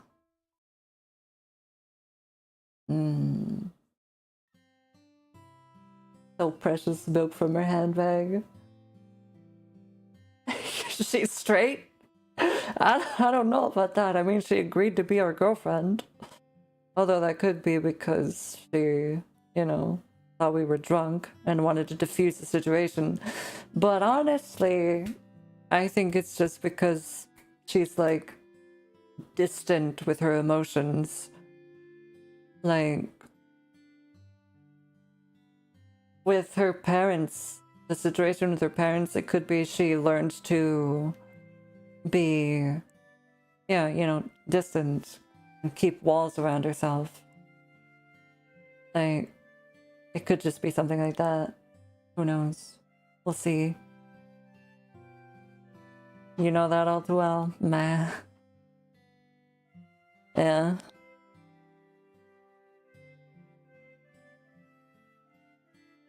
Cool for fiction stories, but that ain't a good partner IRL. I mean, it can make things difficult in the beginning, but if you can manage to get past it, then that's fine. Some people just have their own issues that they need to work out, and that sometimes you need to work out with them. Mama. Anyway, going on. I can finally rest. I stretch out my arms. I'm about to open my door when I feel a cold wave behind me. I spin around to take a look. The door opposite mine is shut tightly.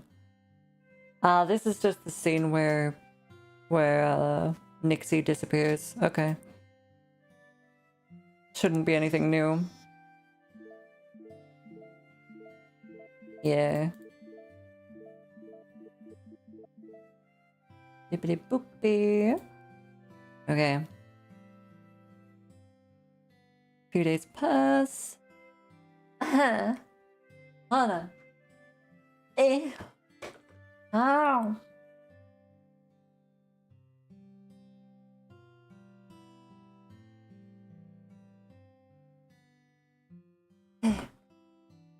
Wait.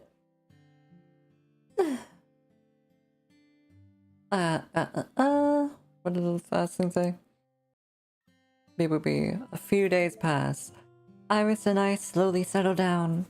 My studies are going well and my project at work is proceeding smoothly.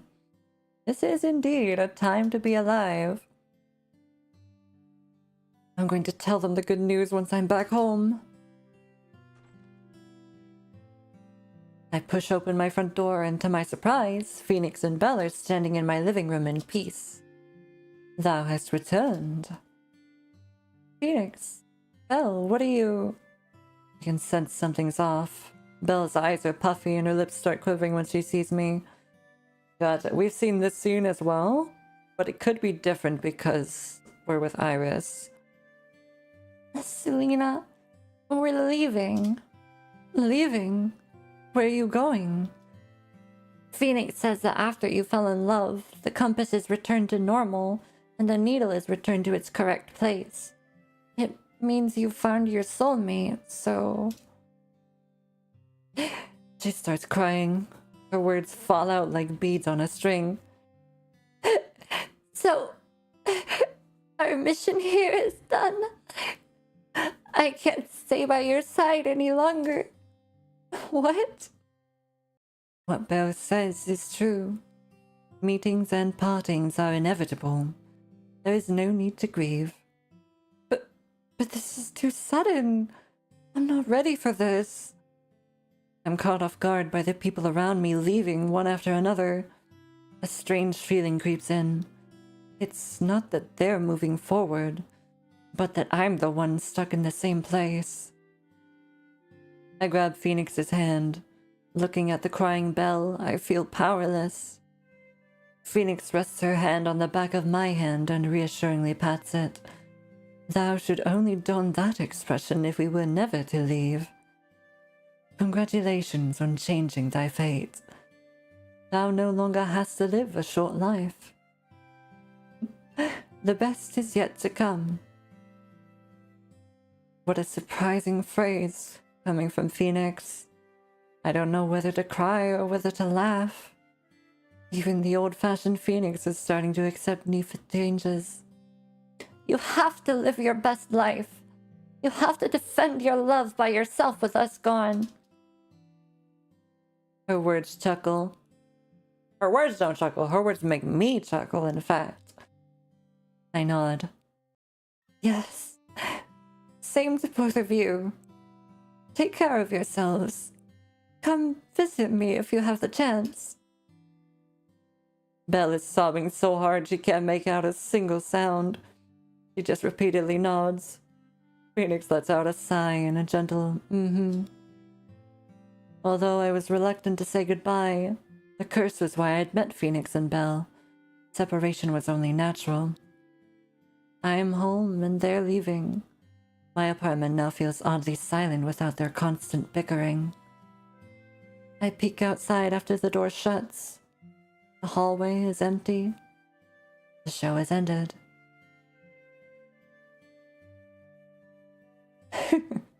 The curse has been dissolved. Everything has fallen into place. Now their destiny rests in their own hands. Phoenix, you've done well. The demons would have been difficult without thy aid. My deepest gratitudes. Yes, this wasn't an easy journey. Our task here is done. It's time to head back. Indeed. Alright, here's the new stuff. Here we go. You like her? I like her too. Mm-hmm. She's very cool, yes. Eventually, I will see more about why you like her so much, yes. And then I will likely like her even more. Alright. Right after we get off the Ferris wheel, we notice cotton candy being sold on the street. Iris turns to look at me. Her smile is mesmerizing. Eventually. Eventually, yeah. She smiles more after I told her I like seeing her like that. Want one? Yeah. I haven't had one in ages. I'll buy one for you. And what about you?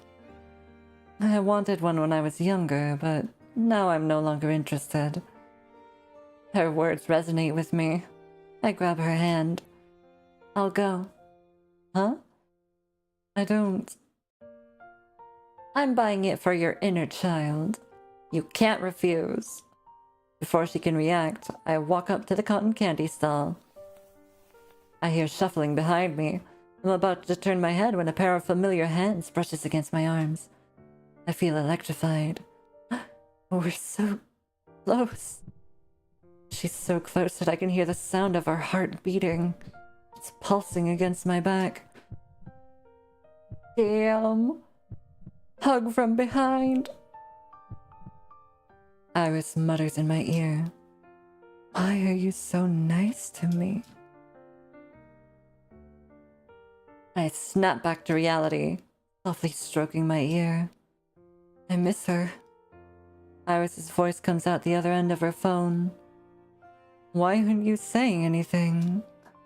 I just suddenly feel like I really miss you. Iris chuckles, and I soon receive a picture. She's drowning in a pile of work, looking exhausted. I'm sorry, I've been neglecting you for work. But I'd totally be okay with my girlfriend supervising me. Her teasing tone makes my heart speed up. I don't think I could handle telling her I'd like to see her. It's okay. We'll have lots of time to be together in the future. I don't want you to be distracted because of me. Selena, you're so understanding. I'm so touched. Regardless, I still feel guilty of not spending enough time with you. So you have to tell me if you're sad, okay? It's fine. Just hearing your voice cheers me up. Don't overwork yourself, okay? You're so kind. Don't worry, I'll take care of myself. I'm going to hang up if there's nothing else, okay? Get some rest. It's bad for your skin if you sleep late. Oh, okay. Tomorrow. Ah! Nah, it sucks when that happens. The call ends before I can finish my sentence. I was originally under the impression that our relationship would be sweet and fluffy, yet I was proven very wrong.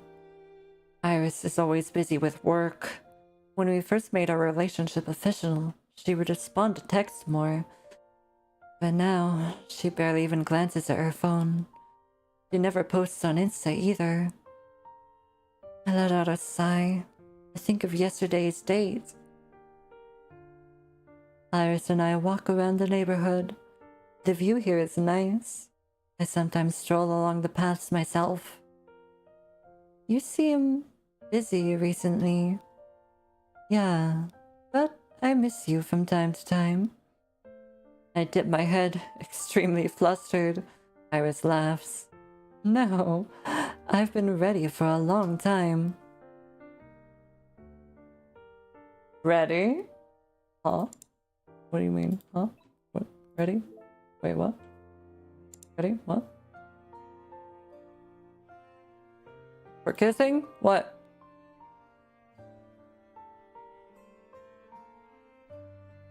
I've been ready for a long time. Okay, that did that. No, I've been ready for a long time. I just didn't expect you to agree so quickly. Would you prefer if I deliberated a little longer? Well, it's never too late. Hey, no take-backs, Gigi. You're so gullible. You've prepared yourself, haven't you? I'd like to know what thoughts have been going through your head. Care to share? That's like asking to read my diary. Your flushing face have cured me of all my exhaustion. Your gentle voice transports me into another world. I can hear the wind whistling and the birds chirping from their trees. I move my coffee cup to another hand, restlessly shifting the one near Iris's. The posts I read online said this is how you accidentally hold hands with someone. Iris holds her coffee with her other hand. I seize the opportunity and reach out, but just before our fingers touch... Damn it. A loud buzz disrupts the quiet atmosphere. Iris pulls out her phone from her pocket and walks away, muttering. I look down at my empty hand. I sip my coffee, depressed. It's okay. I'll be even better next time. Sorry, I had to take a call. No worries. Was it work-related? Yeah. An issue came up with our project. They temporarily called a meeting. Iris looks away underneath the light. My heart tugs. I grasp her hand. I'll come with you. Iris doesn't retract her hand, nor does she hold mine. She just shakes her head no. It's fine. I don't want to waste your time off. I'll go by myself. I'm likely going to be very busy in the future. We probably won't be able to meet like this for some time. Oh, it's fine. Take care of yourself, Gigi. I'm heading out now. I'm sorry for not being able to walk you home today. I reluctantly let go of her hand. I can get home by myself. You should be careful, Gigi. Okay. Goodbye. I'm having. We didn't even spend an hour together. She had to leave because of work. The weekend is coming up soon. Maybe she'll be free. I pull out my phone and send Iris 3 texts. Tomorrow is Friday. Why don't we hang out over the weekend? I don't mind if it's just a walk. I just want to see you. Your dreams, Suji. This is something. Alright. I am going to take a quick break. Okay? Rest my voice a little. You know the deal. I'll be back. Behave yourselves. So you usually do. Voila. There we go. Mouth.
Alright.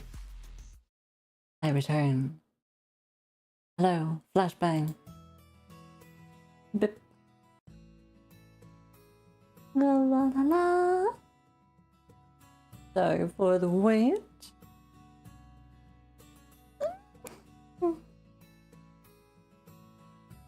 Welcome back. Thank you. Now let's see. Let's see if we can. Oh, salvage this relationship. See what happens when I arrive. Meh. Let me drink first. I don't know.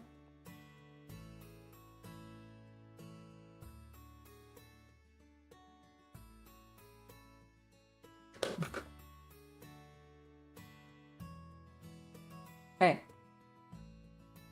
When I arrive at work the next morning, everyone is excitingly discussing our next team building workshop. Still no response. I scroll through our messages. Other than the occasional "I'm busy" or "let's talk later," it's all just me telling Iris about parts of my life. She rarely responds to any of it. Ah, so you're planning on inviting Selena? Our little Selena is head over heels for someone right now. The eagerly chatting Megan walks over, bumping my shoulder with a grin on her face. What are you doing? Secretly sending sweet messages to your girlfriend? Not really.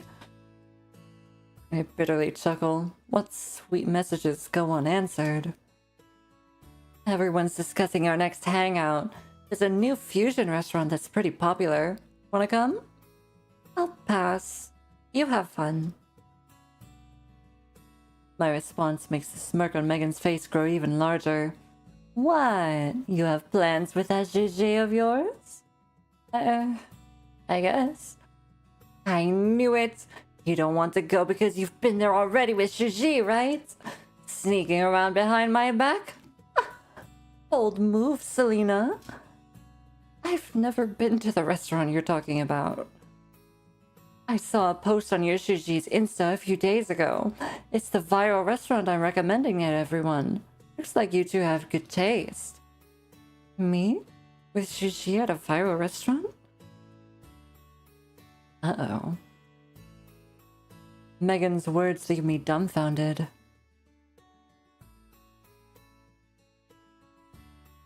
Let's see.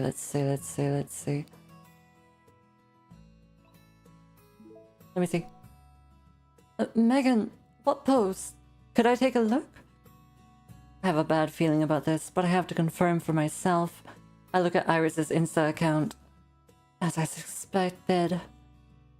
No matter how far I scroll, I can't see the aforementioned post. The most recent one I see is from a month ago. She restricted her posts. I can't believe this is real. My heart slowly sinks into the abyss. Ghost. You might have been right. Oh boy. Oh boy. Selena? Selena? I'm fine. Phew. You scared me, she says, handing me her glowing phone. Here, it's the post. You can't see it? I shake my head. I guess she restricted her profile from me. She's been responding to my messages less and less. There might be other reasons. Maybe she was busy. Who knows if she even went there herself? Megan comfortingly pats me on the shoulder, but I can't even force a smile onto my face. She can post on Insta, but she can't respond to a single text of mine? She's been busy, but I can't tell. You take a look. I show her my message history. She's in disbelief. You two don't even talk as much as we do. Something's off. You don't like being right. Sometimes being right is a very bad thing.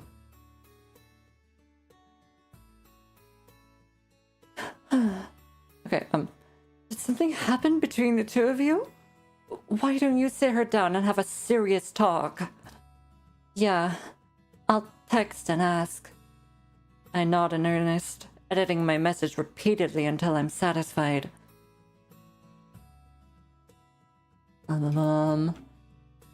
Are you free on Sunday? Let's meet at the cafe. I want to talk about us. I send out the message, preparing to be ghosted. After all, that's what she's been doing to all my other texts. Yes. 1 minute later, Iris replies. She's ignoring my other messages, only replying to this one. Her simple okay worsens my mood. But did she say yes? You'll be able to clear up this misunderstanding between the two of you with a genuine conversation. Yeah. You can enjoy your relationship after this. I hope that's the case. I smile, but my heart continues sinking. The memories of my interactions with Iris slowly pass by. I realize there have always been signs. Can we really resolve the problems between us?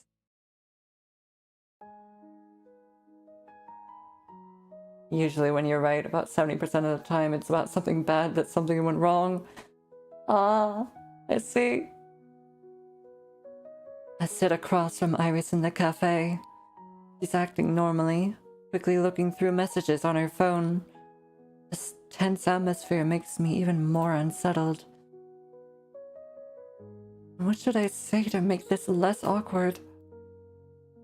The person I hadn't seen in ages is now sitting right across from me, a smile on her face. I should be happy. However, I can sense the detachment and coldness hidden behind that smile. Why are you just staring at me? Is there something you'd like to say? Yes. I want to clear some things up between us. Why haven't you responded to my texts? Don't you know I get worried? Is that it? I've been busy with work. I remember telling you. You're so busy you can't even respond to my texts. I try to calm down. Iris, I want to believe you, but your excuse is a bit weak, isn't it? She sighs. This isn't that important, is it? Why are you making such a big deal out of nothing? I thought you understood me. As your girlfriend, I want to become even more outstanding. Gaslighting. I'm working hard at my job for our future. Can you accept this line of reasoning instead? We haven't spent much time together after making our relationship official, but even with my head down, stirring my coffee, I can already picture the look on her face. Pretending to be disappointed and dejected with a puzzling smile. The old me would have apologized. But now the seed of doubt has already been planted. I can't control its growth any longer. I won't let her deceive me anymore.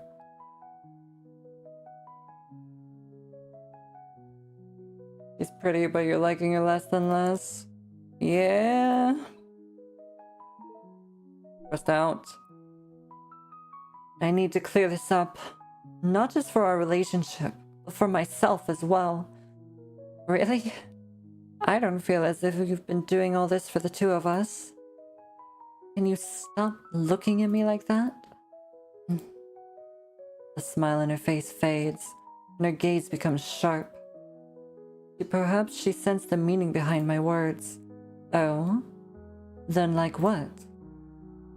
Looks like this was an ambush. You don't believe that I was actually busy? I saw your post on Instagram.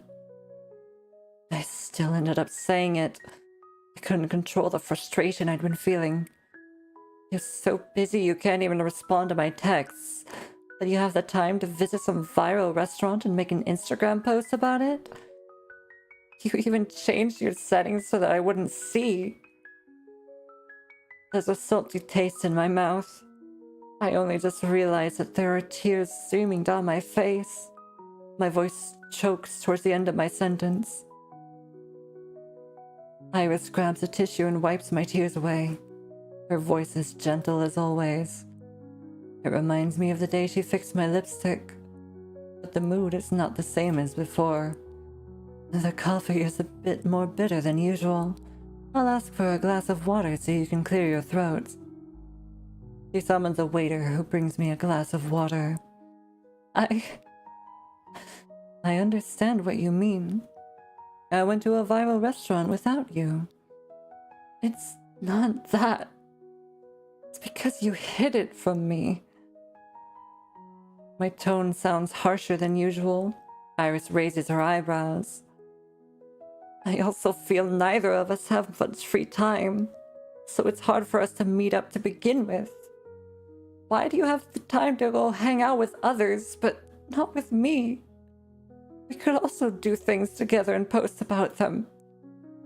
Yeah, why do I? It's not a retort. Oh, okay. Yeah, why do I? Huh? Why do I have to waste my energies doing these things with you when I can do them alone? Work is exhausting, and I have to find time to respond to all your meaningless, unimportant messages. Now you're interrogating me because I went to eat dinner after work. Because we're... What? Because we're dating? We're dating, so regardless of how busy I am, I have to take care of you and all your feelings. I have to allow you to take up my personal time. You're getting too close. Her gentle voice stabs me like a sharp knife. I start trembling uncontrollably.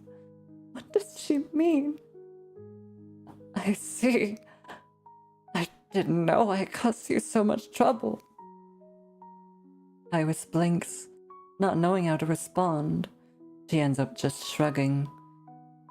I am indeed not a fan of these little things that couples typically do with one another. 0 out of 10 bad girlfriend. Yeah, I agree. Yeah. You'll take getting kidnapped by the yandere. You liked her more anyways. Yeah. Oh boy. What does that mean? You don't like me either? She freezes. Her moment of hesitation tells me all I need to know. She was like this today, I confessed. She wasn't ready, yet she agreed to be my girlfriend after just a moment of hesitation. What was all this for? Does she just have a fickle heart?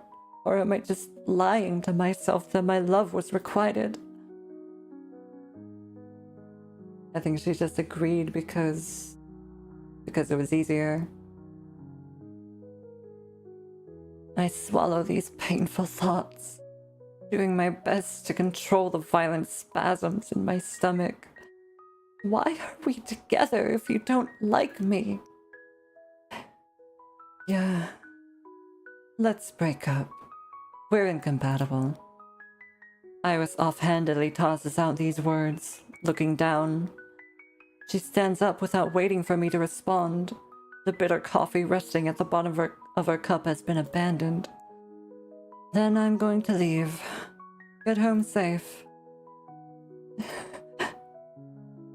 Iris swiftly moves to pay the check before grabbing her bag and leaving. I sit there, stunned, trying to digest the fact that she'd broken up with me. It was all too fast. I look at the time and find that only 10 minutes have passed since we placed our orders. And in those 10 minutes, we had a longer conversation than any of our calls and chats. She doesn't like me. That's why she was always busy at work. That's why my messages aren't important to her.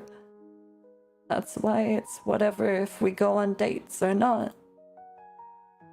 This was all so obvious, yet I only now see the truth. What an absolute speed run of a relationship. Is this the bad ending? The whole game, the ending we actually die? You meant it hurts us and how Iris is towards us? And just like that, we broke up. What? She was so attentive before, and now she just breaks up with you? Did she fall out of love when the relationship was made official? No way. Iris wouldn't be one of those avoidant attachment styles, right? Avoidant attachment styles? I've seen this term thrown around online, but I've never done my research. So basically, once you get close to her and treat her well, she starts hating you and becomes aloof. The account also says that these people have a lot of internal conflict and torture themselves. I don't think she's torturing herself, but she certainly is torturing you.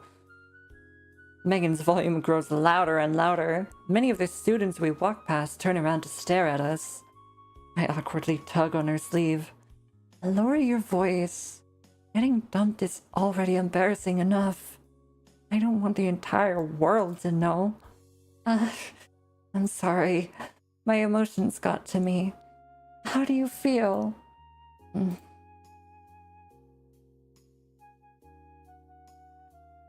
don't know. I kind of want to blame her, don't I? Yeah, kind of, yeah. It's impossible for me to not be mad. This is my first time I've been in a relationship with someone. That's the spirit. I was worried you'd spend 3 days crying at home, get all disillusioned with the world, and then become a nun.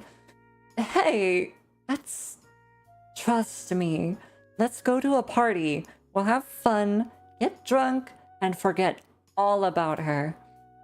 That's not really necessary. But hey, look on the bright side. At least you found out early. Much better than the alternative of finding out after many years together. You would have lost your mind. Now's a suitable time to do damage control and free yourself. So, it's good that you two broke up. Yay! Huh? A familiar figure passes by me. I couldn't see her face, but something about her tugs on my mind. I grab Megan's hand and stop her midway. She's spying on us? Is that why the relationship, or the affection thing went up when we were talking with Megan before? And Iris wasn't there? Hello, that one person. How am I doing? I am conflicted. We are suffering emotional damage right now. The boulder is conflicted. Why? Megan turns around, confused, and notices that Iris is standing not far from us. Good afternoon, Shumei Yan and Shumei Lee. I just stare at Iris, not saying anything. The wind suddenly blows in her direction, as if trying to push me into her arms. Wow, some people really suck at remembering stuff, right? Forgetting about all the wonderful things they've done a few days later. Megan is obviously implying something, repeatedly glancing at Iris. It was obvious who she was targeting. Megan. I tug on her sleeve again. Wouldn't you agree, Shuji? Megan's blatant provocation doesn't change Iris's mood at all. Instead, she just smiles. Yes, that sure sounds infuriating. However, I'm a bit preoccupied, so I cannot investigate this matter further with you. Goodbye. I can't believe she had the audacity to keep on pretending. What did you expect from her? Megan rolls her eyes and huffs, pulling me in the opposite direction. Curious, I look back and watch as Iris fades into the distance. Just like that day, she doesn't turn around to spare me a single glance. I don't feel regretful, nor do I feel sad. I'm just numb. There's an eternal sense of loss.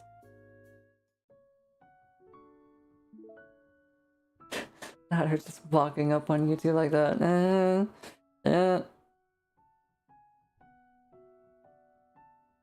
Gigi, you left some of your belongings at my place. Could you come pick them up when you're free? Of course, I can always mail them to you if you're busy. Sorry for bothering you. It's the last message Selena sent her. She's fixated on the part where Selena says, sorry for bothering you. Not just burn them. The message was sent 1 month ago, and during this time, Iris has just read that phrase over and over again. She hasn't responded. What did Selena look like when she sent this message? Was she sad? Was she disappointed? Or... her life's probably much easier without such a volatile lover, right? Iris smiles bitterly. She wants to respond, but she's unsure of what to say. The eloquence she usually wields has abandoned her. Every letter she types sounds like a clock ticking, replaying past memories, when they were first acquainted, when they were friends, and when they fell in love.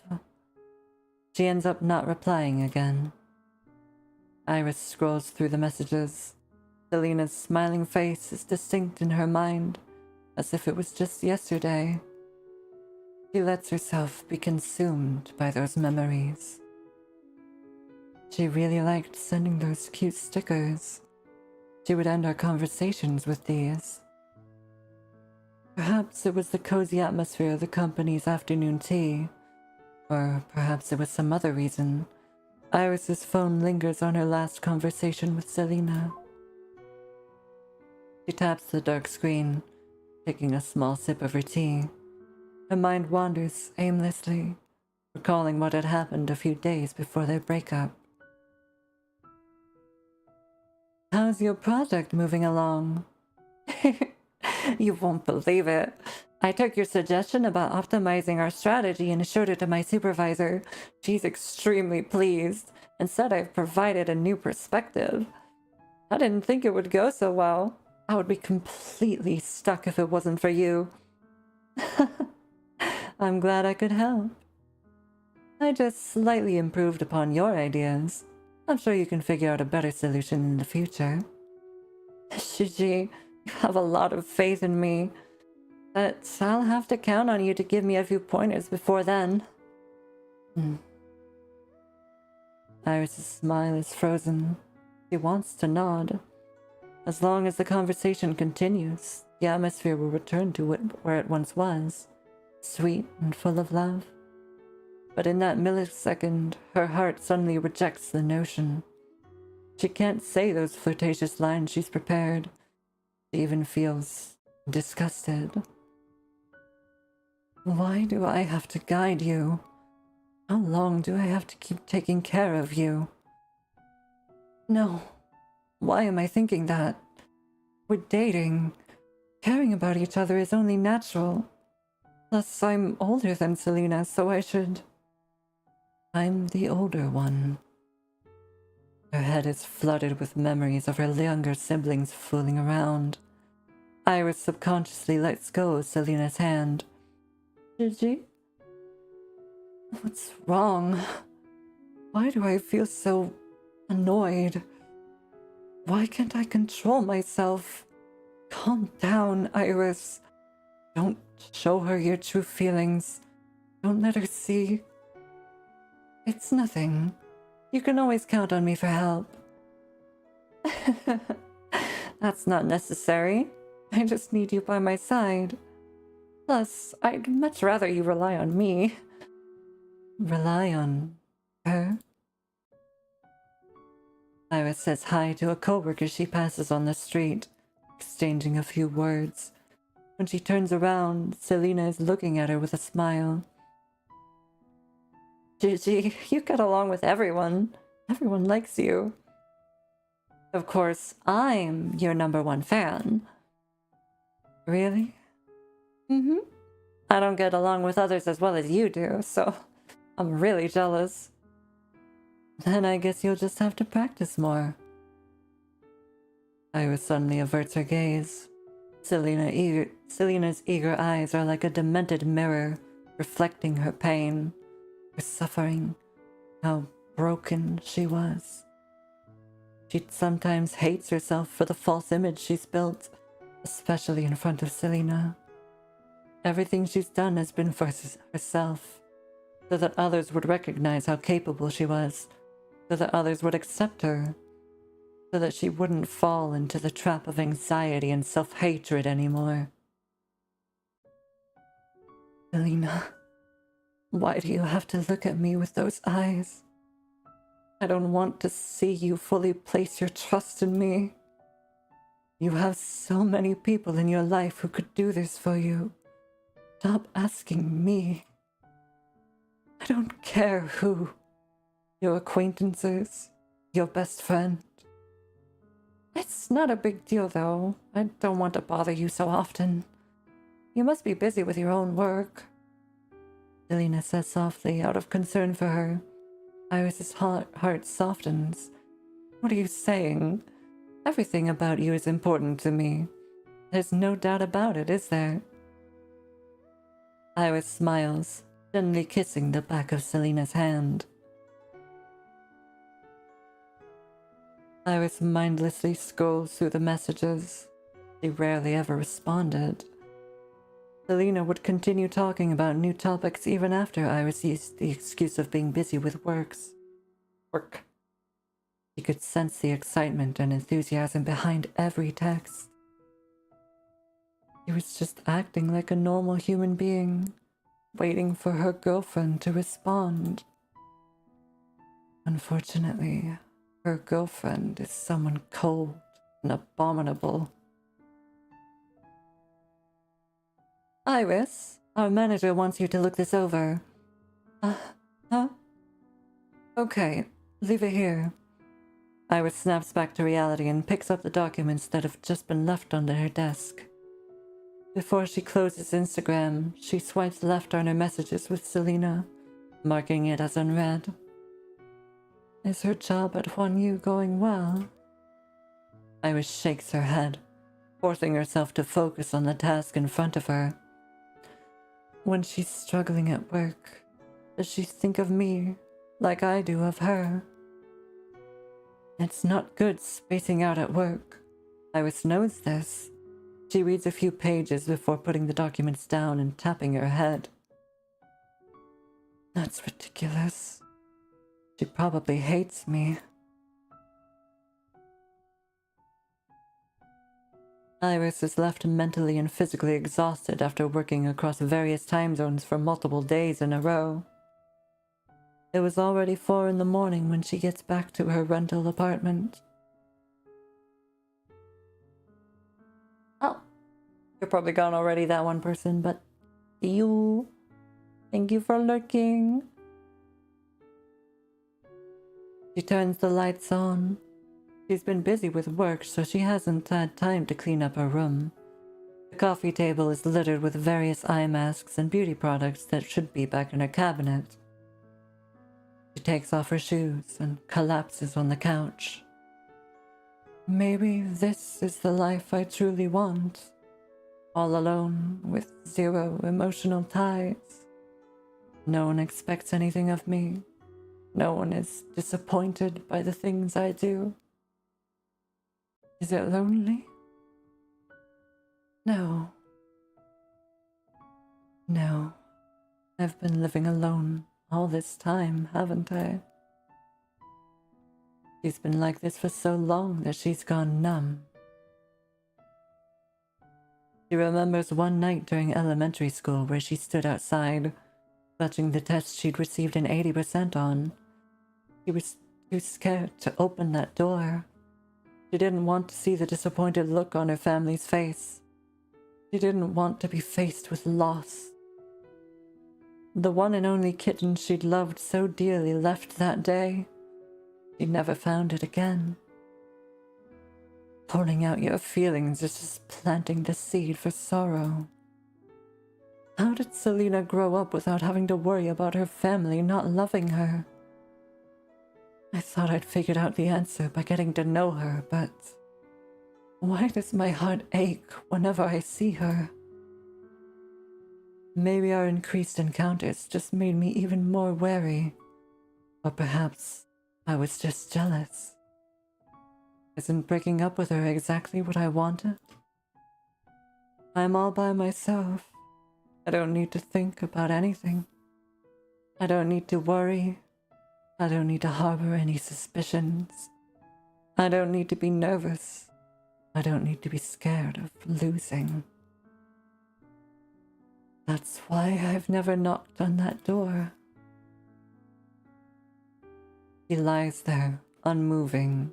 When she notices the plushie sitting on her shelf, she's startled. I'm leaving this plushie here. It's just like me.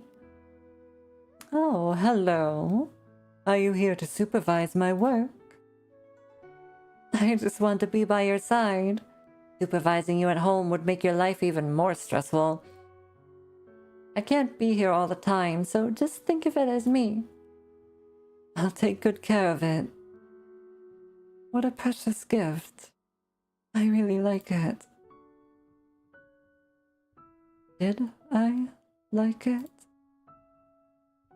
That day, she'd asked this exact question, speaking each word slowly, her voice trembling with tears. Why are we together if you don't like me? Iris feels as though she's been stabbed in the heart. The blade cutting through her was different this time. Different from the times she'd struggled in the past.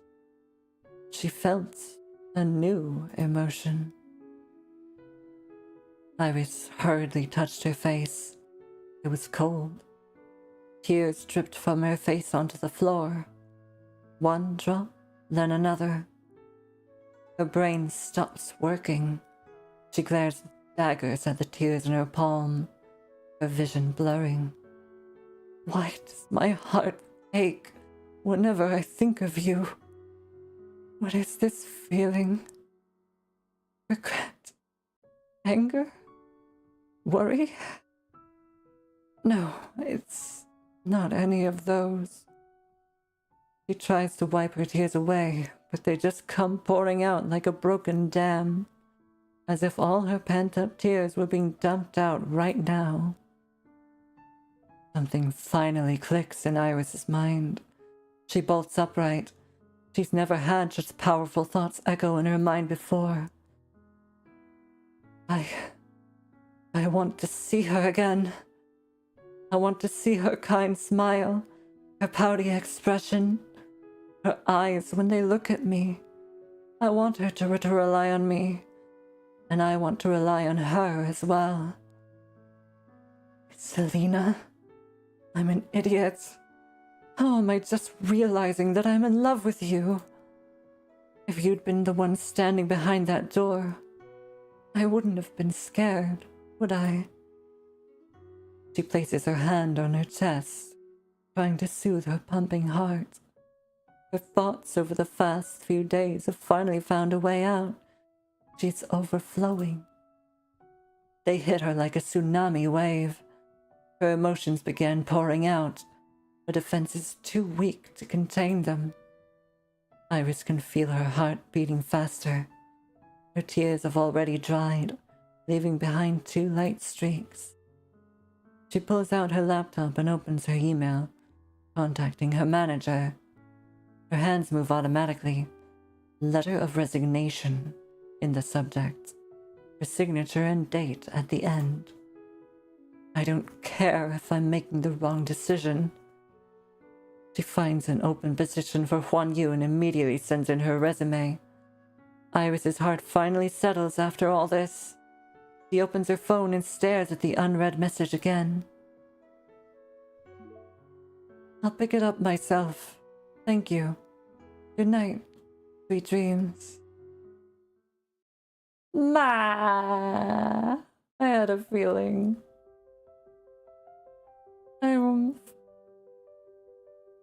Hello, Virgil. Welcome in. I hope you're having a good day.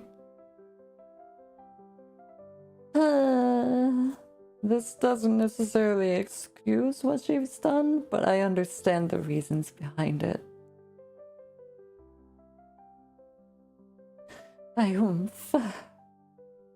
Did you hear they hired someone new? I heard she's stunning.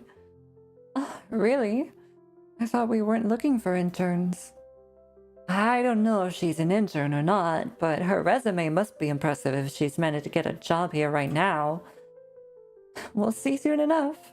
Maybe a new higher-up will drop in out of nowhere. Let's see if it lands, though. We'll see. You doing alright? Good. Glad to read that. I joke around with Megan, but I'm still curious. Your desk will be here for now. Perfect for communicating with the production team. We can get you settled in after you put your belongings down. I assume you're already familiar with the procedure, Miss Wen. Miss Wen? I have a bad feeling about this. The person carrying a paper box following the HR representative is indeed Iris Wen, the woman I haven't seen in over a month. Yes, thank you. Iris Wen? I bite my tongue, but Megan is so bewildered that Iris's name slips out. Iris glances in our direction, a smile in her eyes. She seems to stop when she brushes past me, but eventually keeps moving. She stands next to Megan. My May. I didn't expect to see you both here. It's been a while. Megan rolls her eyes and doesn't respond.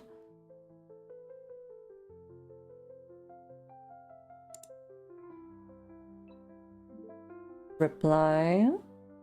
I don't know.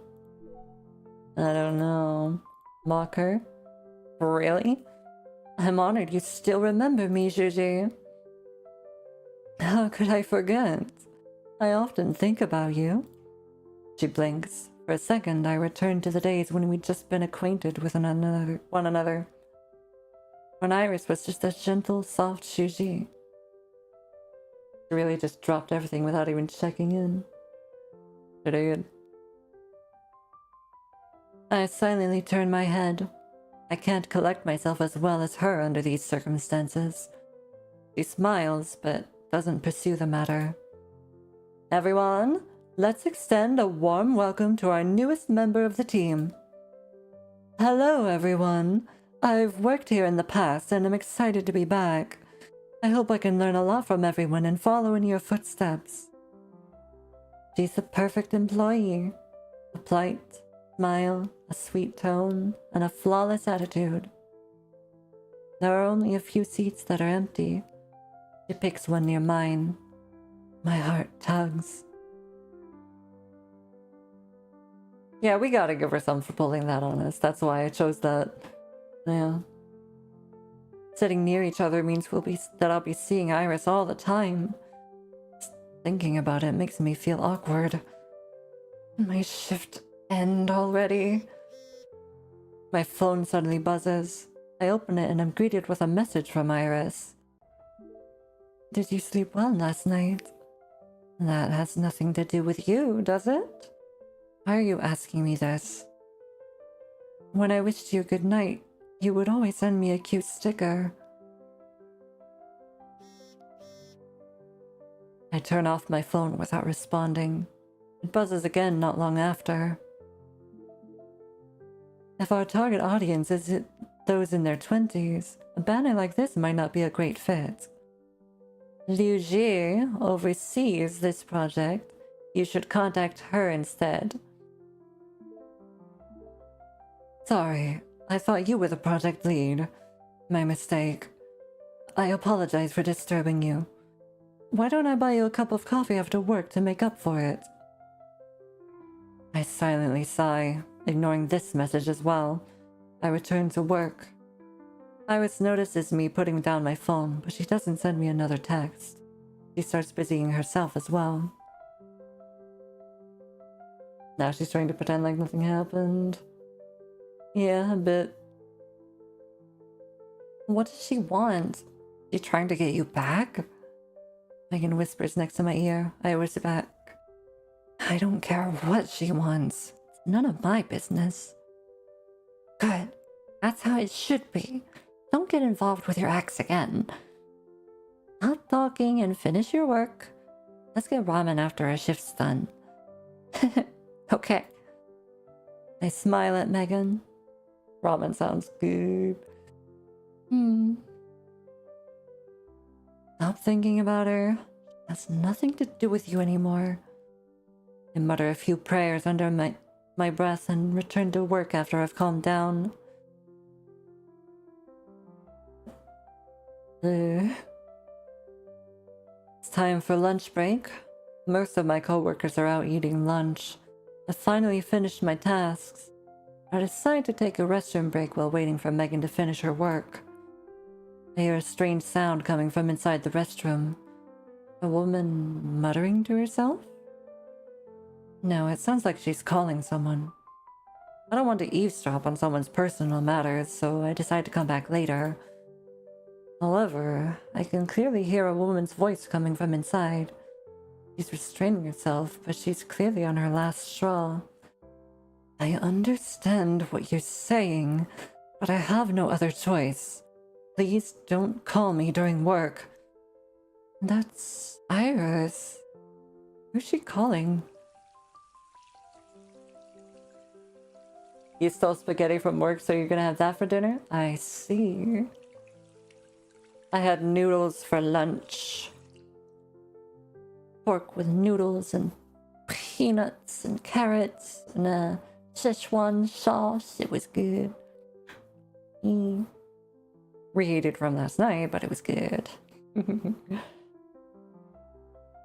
Oh.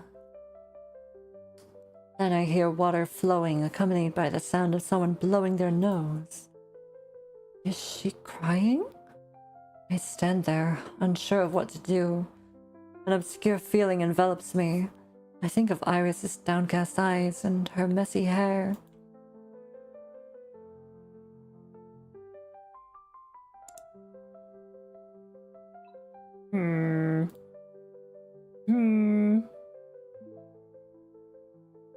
Walk inside.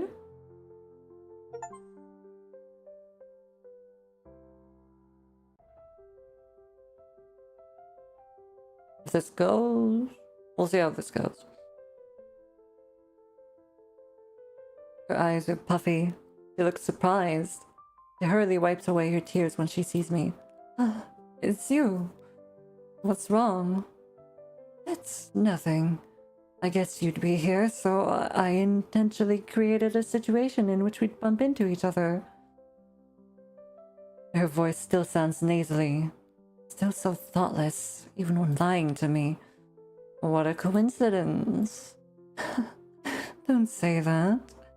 Were you concerned about me? Don't delude yourself. She hurries out, leaving me there alone. Oh, you dumb liar, Iris. I return to my desk. Iris has already returned to normal. She's editing a file on her laptop. She smiles when she sees me coming in as if nothing had happened. You were gone for so long, I thought you'd fell in the toilet. Nah, my stomach's not feeling well. Don't tell me that you got food poisoning. Are we still on for lunch? Yep, of course. Let's get lunch right now. Alright, I'm going to focus. The sooner I finish, the sooner we can leave. Okay. I mindlessly flip through my phone, but I can't stop thinking about what has just happened in the restroom. What on earth is Iris planning? It's already hurt me so much. Why is she here? These questions linger on in my mind, yet the culprit just obliviously sits there, tapping away at her keyboard. I feel like Iris is going to be doing all of the wrong choices and trying to get me back. I sigh again. Emotions are challenging to navigate. I finally have some free time when I get home from work. Unfortunately, I have a tough time clearing my mind. Nothing I do interests me anymore. I feel so depressed. Can't believe I've been so stressed over Iris. Oh, Phoenix is back. This isn't good. A knock interrupts my thoughts. The person standing outside my door is someone I never would have expected. Phoenix? Phoenix?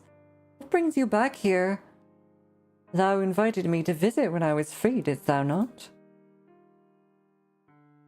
Yeah, she has no idea what she's doing. Yeah. I open and close my mouth like a goldfish. I do remember saying that. I quickly welcome Phoenix inside and make her a cup of her favorite tea.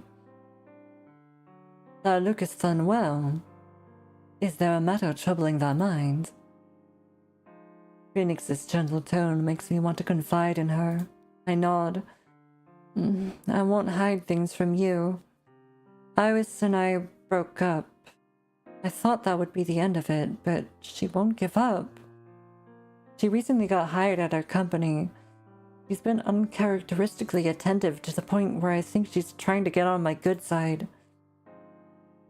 She says all those things to me and then pretends like nothing happened. What is she thinking? I helplessly glance at Phoenix. She's much more experienced and knowledgeable than I am. Perhaps she could provide some insight on my situation with Iris. Phoenix mutters to herself and then pats me on the head. My existence hath been here for centuries, but I am not omnipotent with matters concerning love. There was a connection, an exchange of confessions, not confections. Thou was supposed to feel happy, yet there was only anxiety. Since thou hast left her side, I have the faint sensation thou art relieved. Am I correct in making this assumption? Yeah, I don't have to deal with her mood swings anymore. Why worry if thy heart already understands? Thou should not fret about what she thinks. What Phoenix is saying is logical, but why does my heart continue to brood and stress over her? Or perhaps thy worries originate from thyself and not her. Myself? Indeed. There exists a saying, from affection comes grief. From affection comes fear. Thou worry about her attitude because thy heart cannot let go. And I have discovered that even with thy relationship ending, the compass has not veered off course again. Phoenix's words surprise me. The compass is a reflection of my destiny. Since it hasn't changed, then does that mean our fates are still intertwined? I should have a proper conversation with Iris. Oh boy. Conversation time. Let's see. Iris only recently joined the company, but she acts nice and sweet with all the others. She's always willing to help out and gets along with everyone. I sometimes see her go out to restaurants with some of our other co-workers. When Megan and I return from lunch, Iris spots us and excitedly waves. Welcome back. I bought some cookies for everyone to share. Would you two like one? Wow, thank you, Shuji. Iris smiles at me, lifts the cookie box in her hand, and whispers, I remember you mentioning you like the cookies from this place, so I bought some. I'll pass. She stares at me, making me uncomfortable. I'm sorry, Shuji. Could we talk outside? I don't wait for Iris to respond. I drag her out of the office myself. She doesn't fight back and allows herself to be lugged out. She follows behind me. I only let go after pushing open the door to the stairwell. Tight grip? Is there something you're itching to say? I have a question. Okay. Why are you here at Huanyu? Because I want to be. What else? And she smiles, a mysterious glint in her eyes. What are you hoping I'll say? I'm not falling into this trap of hers. I can't stop you from working here, but we broke up already. I hope we can keep our distance from another and make sure no one gets the wrong idea. She's about to speak, but I cut her off. Don't tell me you still like me, or that you did something because of me. Stop saying stuff like that. If you genuinely loved me, then why did you shove me away after I picked you? I cut to the chase, not sparing any feelings. Iris, am I a toy for you to play with whenever you see fit?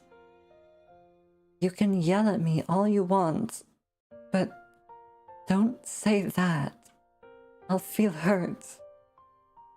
Iris softly sighs, looking like a sad puppy.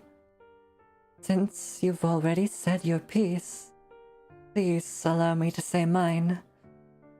I admit I didn't have any particular feelings for you when I first approached you. You were just a shumei who constantly depended on me and needed my care. You have many people in your life who could fill that role. A long time ago, I was that person. However, the more I got to know you, the stranger I felt. I've never actually let anyone into my heart.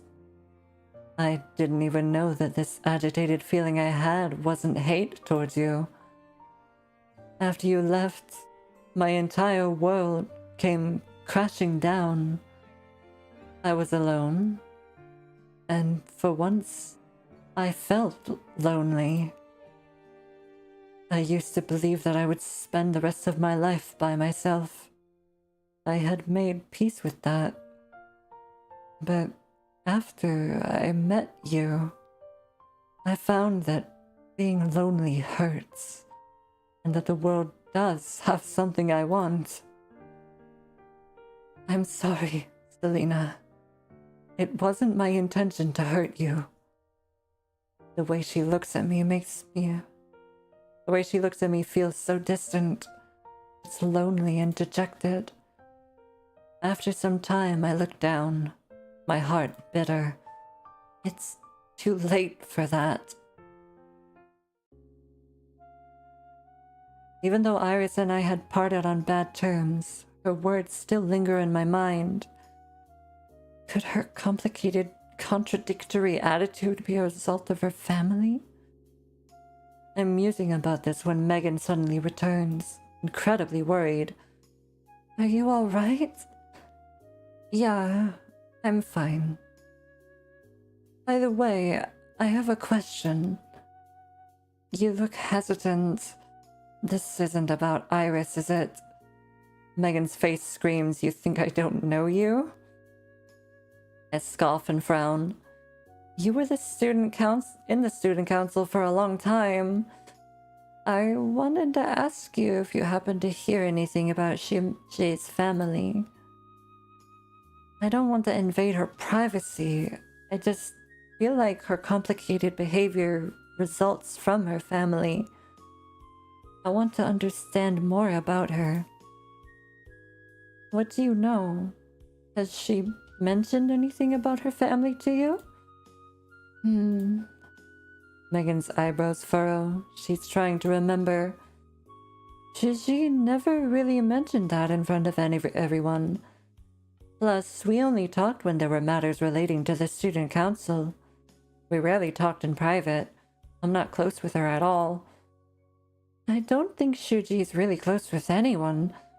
Otherwise, we wouldn't have called you that day she got drunk. True. She's not the type of person who would talk about something so private with everyone.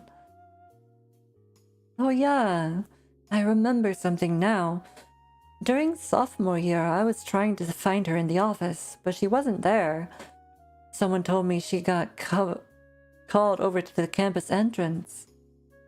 The school wanted this particular document and was rushing us.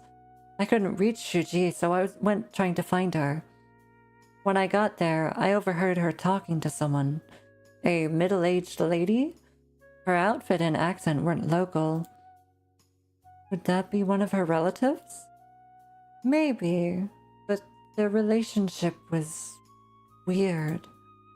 That middle-aged woman was alright and tried to be friendly, but Iris was pretty cold. I might have just been standing too far, though. I see. Did they talk about anything? Megan shakes her head no. I couldn't hear clearly. I wasn't trying to eavesdrop, but I saw Shuji handing a silver bank card, and the woman left. Iris once mentioned how she had 2 younger siblings, and how her parents didn't really care about her. Based on the fact that Iris frequently works multiple jobs, and from what Megan has told me, an image of a family with their eldest daughter in college burdened with economic responsibility appears in my mind. I'm still experiencing a deep inner turmoil when work ends. I'm worried about Iris' situation, and I don't know how I should approach her. I'm a drink.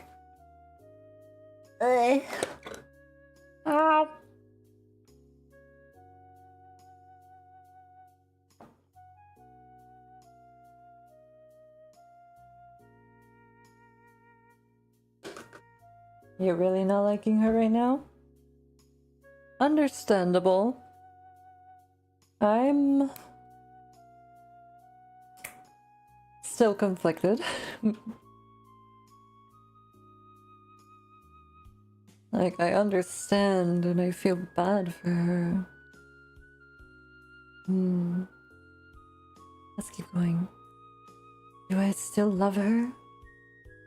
I do, but feelings of sadness and resentfulness overpower that love. Can I really trust what she says? I don't know. Suddenly, a figure steps in front of me, breaking my train of thought. You should pay attention to where you're going. Don't trip and fall. A perplexing face emerges in front of me. I hesitantly take a step back, but when we make eye contact, my words are again furiously laced with sarcasm. Inviting yourself, aren't we?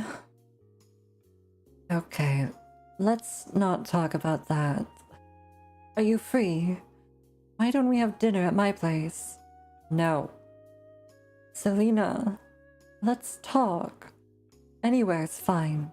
Whatever you want. She rarely looks at me like that. Taken aback, my heart slightly softens.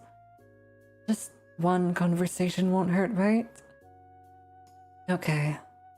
Let's go to the cafe. Iris sighs. It's a sensitive place. She's smart. She understands what my intentions are. Oh boy. And so we walk towards the depressing place where our relationship had ended, one behind the other. I haven't been here since that day. When I open the door, I can sense that my state of mind is completely changed. Hey, sad boy. Welcome. How you doing? It has been a minute. Hope you've been doing well. Hope you're having a good day. Iris picks one of the innermost tables.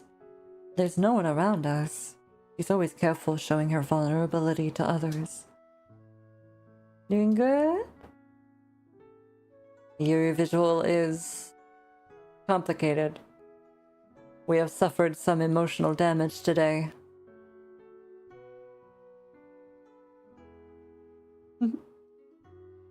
We each order a cup of coffee.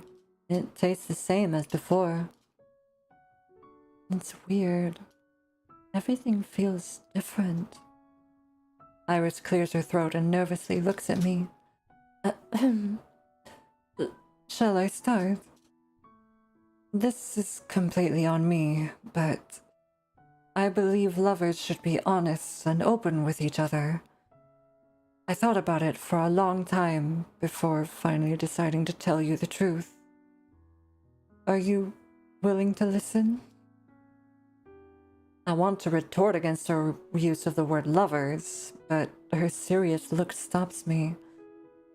I just nod, showing she has my attention. When I was a kid, I used to have a cat. I've told you before. For a long time, I was closer to the cat than my siblings.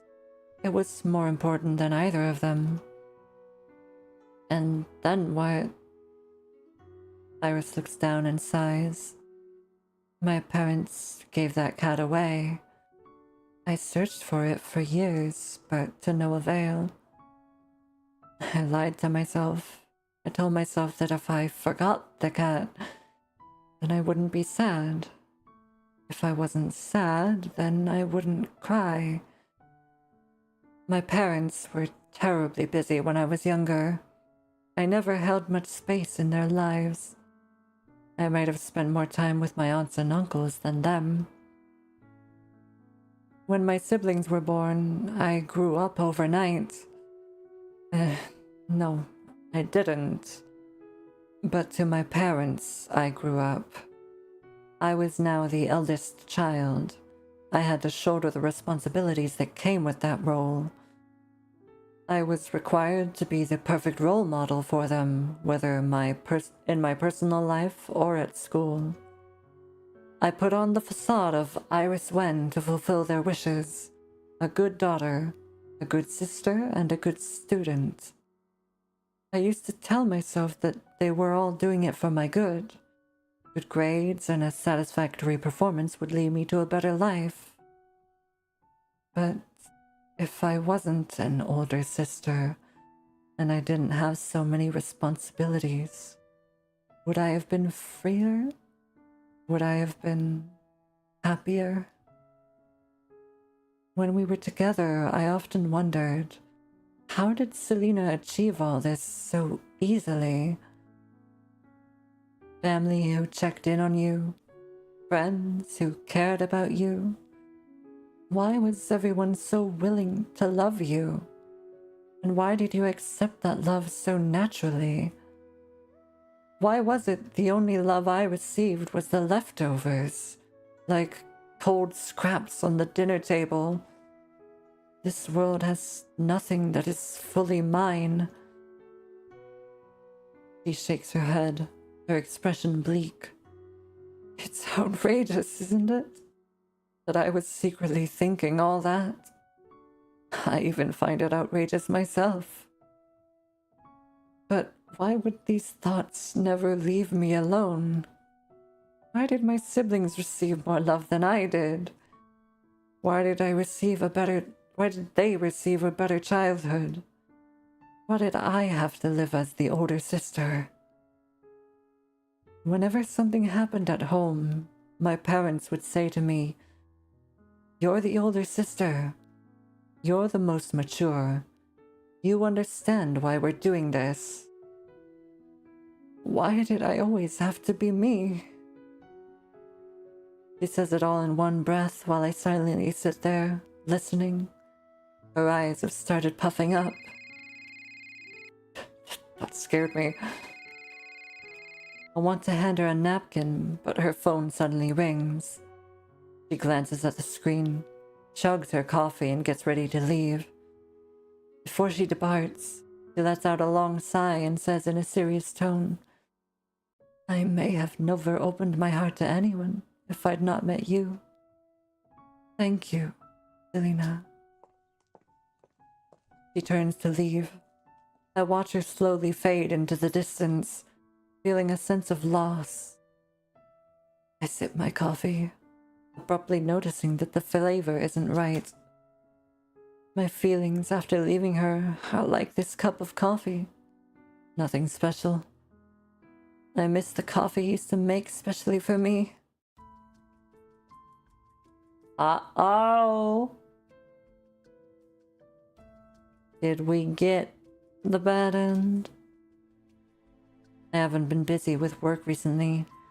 I immediately go home after finishing all my tasks for the day in order to minimize my contact with Iris at the office. I think we did.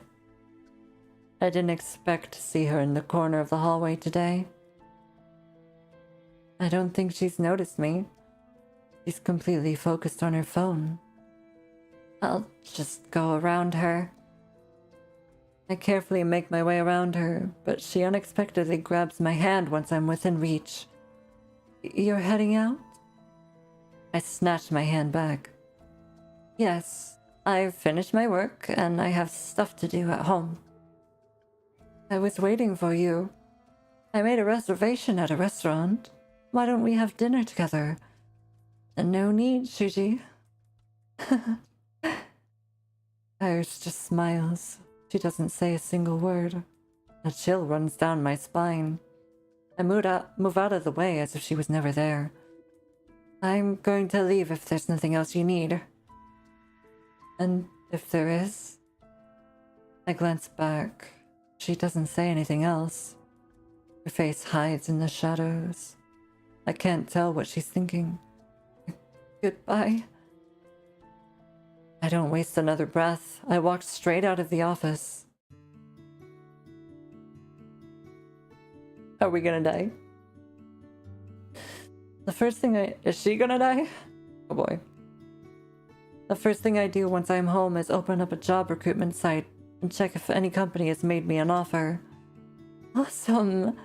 I didn't expect Taibo HR to send a private message. Yu has previously collaborated with Taibo. I worked with their team and I've even visited their office. Their work environment is great. A few days ago... Isn't Taibo the bad company that Victoria warned us at? Or is Taibo the company Victoria... I don't remember. A few days ago, I noticed that they had a new opening I'd be perfect for. I was thinking of resigning, so I decided to apply to Taibo. I got what I wanted, yet I feel so disappointed. I almost forgot that I only got the interview with Yu because of Iris. Can't believe I'm now...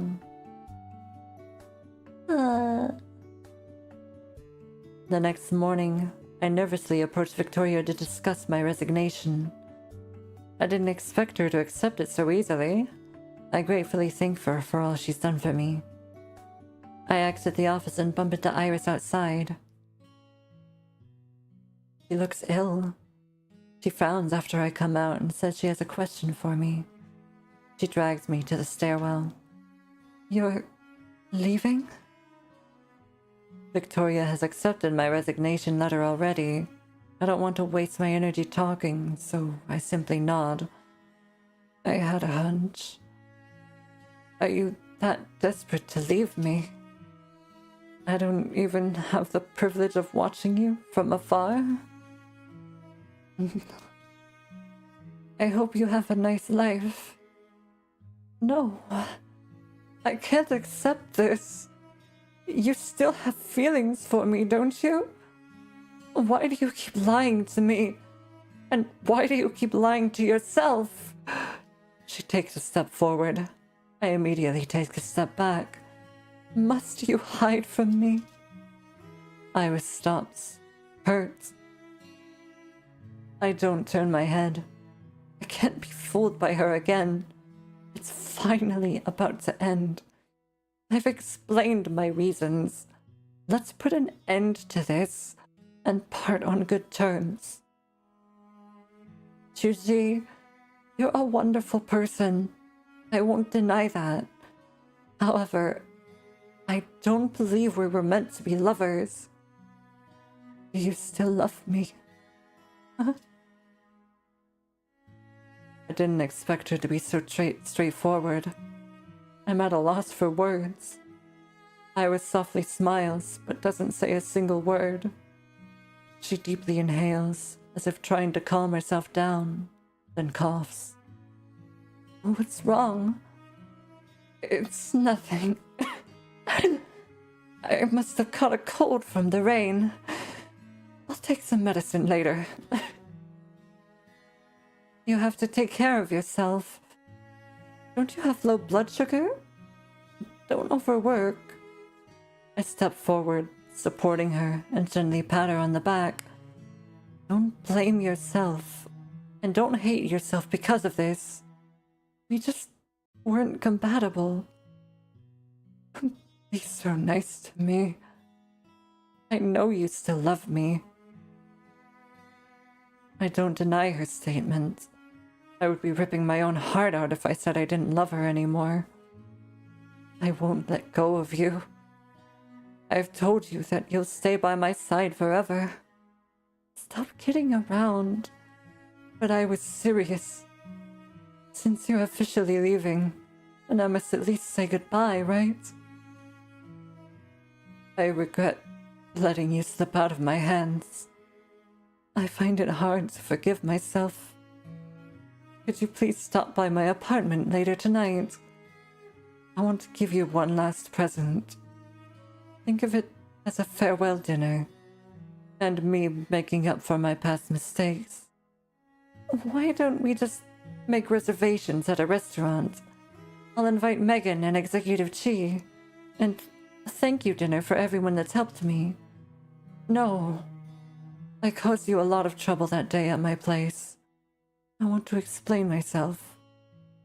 I don't think I'll have another chance after today. Your pleading gaze convinces me. I sigh, agreeing. All right. Thank you, Selena. Thank you. She smiles, tears almost slipping from the corner of her eye. I can sense the pain she's feeling.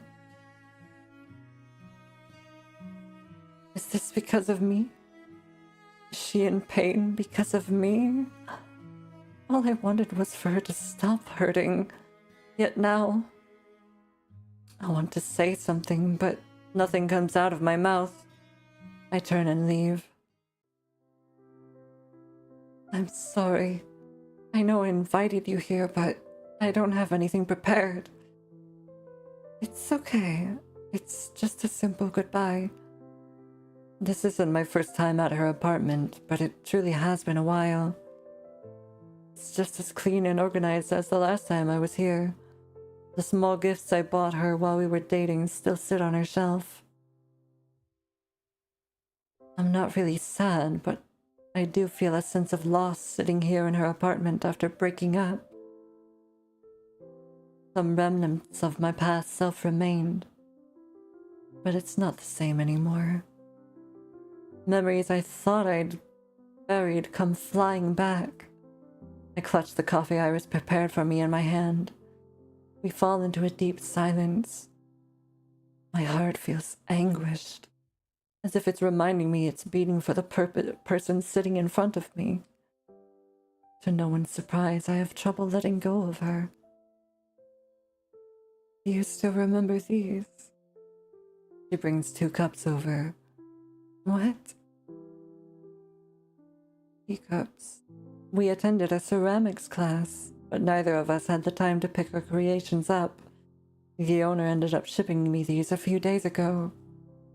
I was incredibly surprised. Yeah, but it wasn't done well. There's a huge crack here. I didn't think it could be used to hold anything. What matters to me was the process. We made these together. Sushi, don't choke around.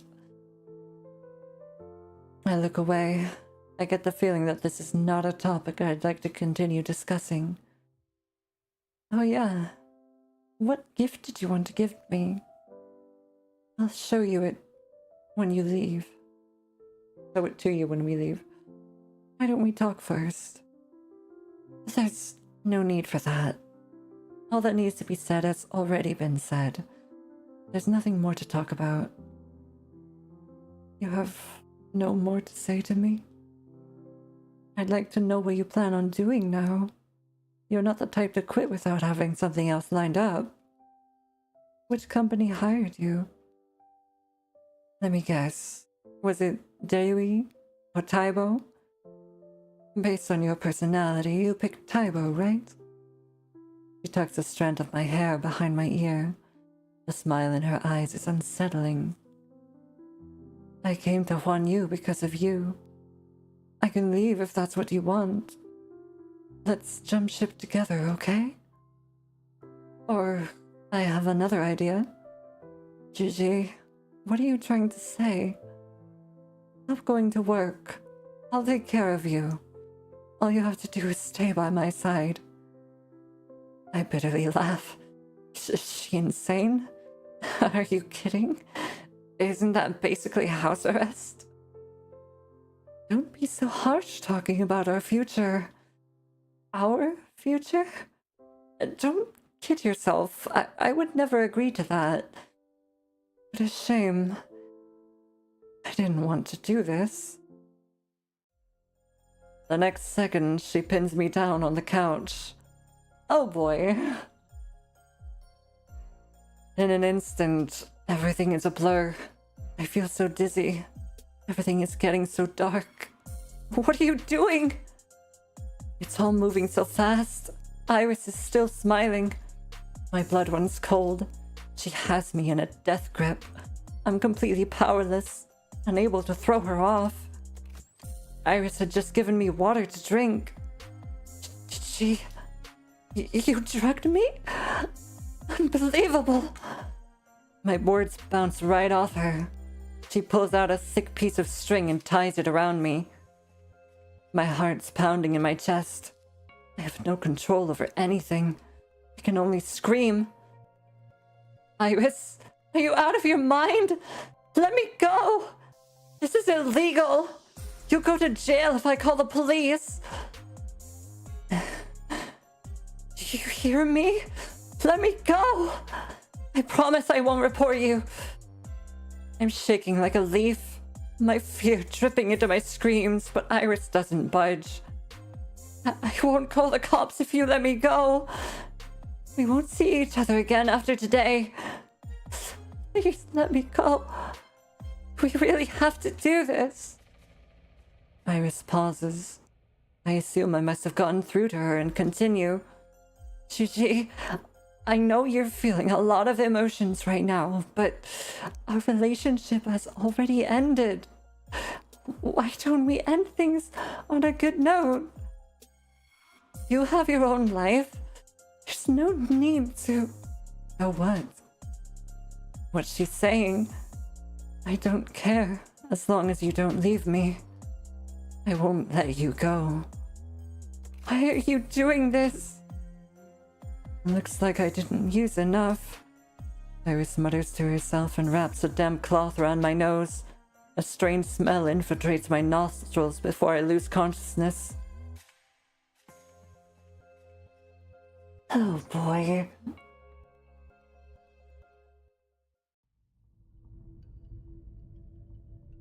Well, together forever. My head hurts. Everything is pitch black. Where am I? My head is killing me. Everything is a blur. I can't tell where I am. Iris. I won't let you leave. Stay here by my side. I remember now. You lied to me. You tricked me into coming over to her apartment. That she wanted to give me something as a parting gift. Said goodbye, then we fought and... Piercing pain in my head tells me this isn't a nightmare. I try to move. Whatever's underneath me is incredibly soft. I think it's a bed. I muster up all my strength and try to sit up on the bed. I then attempt to get myself off the bed, but I've depleted all my stamina. Even a simple task like this is challenging. I crash onto the carpeted floor, pathetically flailing each attempt at climbing back up, even with something cushioning my fall. The darkness encompasses me. There's no light and there's no hope. Deep down, I already know that Iris is a calculated person. Since she planned this, she must have made sure I couldn't possibly escape. I climb back onto the bed and feel around for anything. To no one's surprise, my phone is missing. I can't see outside. I don't know what time it is. I'm completely shrouded in darkness. All my senses are amplified. The fear that grows in me is only heightened by the unfamiliar environment. Where am I? Am I still in her apartment? What is she planning? In an attempt to plead for help, I purposefully create movement inside the room, pushing whatever I could onto the floor. The lamp and the table both smash against the ground. I slowly make my way to the door using this method. I think this is the door. I use all my energy to slam my fists against the door. There's no movement outside, only silence. I can hear my heart pounding against my chest in this dark bedroom. It's vibrating in my ears. The fear leaves me quivering. I force myself to calm down, but all my thoughts are engulfed in that pitch-black darkness. Everything is chaos. I don't know how long I stay there for, but my heart slowly begins to settle down. In the end, I sit on top of the bed, hugging my knees to my chest. My mind is blank. Am I still alive? It's just a nightmare. It's a vicious cycle, but I'm a complete mess. I have no way of knowing how much time has passed. This endless darkness clings to my thoughts like a malevolent shadow. And the second I pause to think, it charges forward to attack. Suddenly, the door opens. I sluggishly adjust my eyes. The light in the hallway is a dim yellow. It's so warm. Are you awake? I'm sorry for coming home late. I had to finish up some work. I bought those cookies you wouldn't eat the other day on the way home. You must be hungry. Have something to eat, okay? Something is shoved into my mouth. She's broken the cookie into small pieces and is feeding me. The crumbs fall into the void. Iris puts down the cookie and brings me a glass of water. I'll get you a lamp tomorrow so you won't have to stay in the dark for so long. You hate me. I'm sorry. I should have considered your feelings more. Your coworkers asked why you weren't at the company today. Don't they know you've quit? Good thing you handed in your resignation notice. Otherwise, I wouldn't know what to say. The water burns my tongue. I let out a pained yelp. You... What's wrong? Is it too hot? Iris quickly takes a glass from my hand.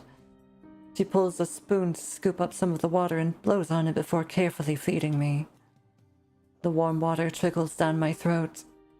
I open my mouth, wanting to say something, anything, but the tears fall out first. The fear of darkness, my anger towards her, my desire for light. It's all exploded in this one moment. But almost inexplicably, all I want to do is bury my head in her arms. It's like a hug could fix all the terror I felt. I'm bawling my eyes out. Even Iris is surprised. What happened? Iris puts down the glass of water and takes me into her arms, kissing me on the forehead. She runs her fingers through my messy hair, dropping another kiss on my cheek. Don't cry, Selena. I'm the one who's too selfish. You're insane. Sorry. I don't want to treat you like this, but I'm too scared. I never desired anything growing up. But when I met you, I realized that I too had something to yearn for. You're the only thing I don't want to lose. I just wanted you to need me, to rely on me, to love me with all your heart. That's all I ever wanted. It would be cruel of you to abandon me. You understand, don't you? You were the one who abandoned me first. What gives you the right to call me cruel? I know, but I was wrong. You can punish me. I'll do whatever you want as long as you don't leave. I'll change. Please. Will you give me another chance? She holds my hand again and gently kisses them. A mournful look on her face. Didn't we just have a tiny argument? I'm begging for your forgiveness. Oh, all you have to do is agree. I'll work every day to provide for you. You won't need to do anything. I'll buy you whatever you want. I'll walk to the ends of the earth if it means fulfilling your wishes. I won't ignore you. I'll be here whenever you want. Iris opens the food inside the bag. The steaming hot bowl of wontons. The fresh soup carries a sweet aroma with it. Iris takes a spoonful and blows on it, tasting it herself to make sure the temperature's perfect before feeding me. You haven't eaten anything yet. Have something, all right? Oh boy. She slowly pushes me against the bed, her warm lips defeating whatever ounce of rationality I had left. We passionately kiss as though we were lovers. She wraps her arms around me, pressing her lips against mine in a lingering kiss. Almost like a chanting mantra, she keeps repeating, "I'm sorry." I stare at her blankly, the pupils in my eyes reflecting the patterns on the ceiling. For a second, I thought we were a couple madly in love with each other, like nothing had happened between us. I'm sorry, Selena. I love you. I snap my head away and sigh. You really think this is love? Teach me then. Didn't you say you wanted me to rely on you? Why don't you teach me? What kind of love do you desire? Her loving breath tickles my ears. Iris's muttered words come in between soft kisses on my lips. I've never said that I don't love you anymore. My answer surprises her. She probably never imagined I'd say something like that. Her eyes light up in a crazed frenzy. I knew you wouldn't abandon me so quickly. However, I hate you even more. I told you that what stood between us had nothing to do with love. The problem was you. You were used to doing everything alone and never thought about changing for me. Even now, you're still not considering my feelings. You keep saying you love me. But what else have you done but hurt me? Iris is rendered speechless, unable to provide any justification for her behavior. She just stares at me with those misty eyes. Her eyes remind me of a melancholic forest where it perpetually rains. I've suppressed my love and affection for far too long. I cup her face in my hands.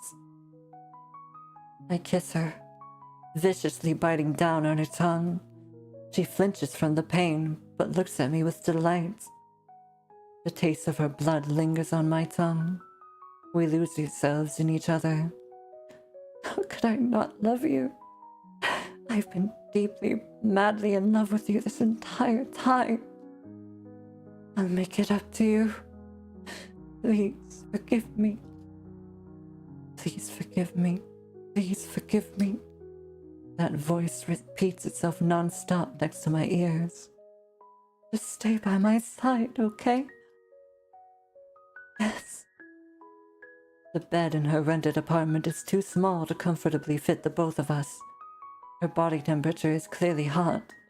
It gradually seeps into my body. Is this real? Am I dreaming? I won't let go of you ever again. I'll stay by your side forever. If you don't love me. No, you can't not love me. She hugs me again, muttering incoherent thoughts before slowly coming back to reality. She looks at me again, her eyes worried, almost not believing this is real. Do you really love me? You don't believe me? Indeed, no one on this planet would possibly say they still loved you after all this. The hatred and resentment I feel for you can't be erased by a single curse. I will never be able to forgive you. But I hate myself more than I hate you. Even now, I'm unable to leave your side. My love for you is just like my hate for you. It'll never change. Believe me now. Iris smiles through her tears and kisses my forehead. I trust in your love and in your hate.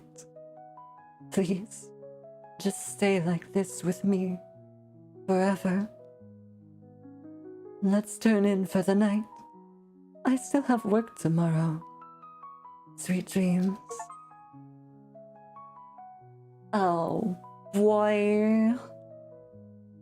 Yeah, I would say this is the bad ending. Yeah.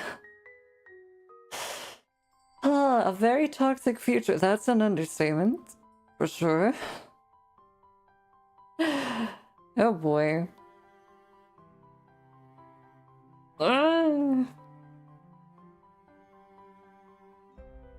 We're gonna try this one again. The very bad ending. Yeah, I would agree with that. We might try this one again, but not today. This one is difficult to redo. Yeah. I might have an idea of when the turning point is. I think it's this bathroom scene here. You only have a small margin of hidden stat allowance. Yeah, the hidden stat determines it? Okay. Yeah. Because we got an achievement when we reached 50% here. So maybe if we choose the other option and don't increase the hidden there, things might be okay. Once it's over a certain threshold, it's bad with this one. And gosh, this is bad. Oh, yes. Oh, yes. Terrible. Ending up kidnapped and imprisoned. Yeah.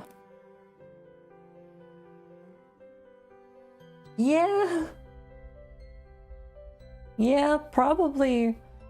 I have a feeling that if we got the bad ending with Nixie's route, that she would have killed us. I'd say this is probably, in a way, worse than that. Yeah. Kidnapped, imprisoned, forced, yep.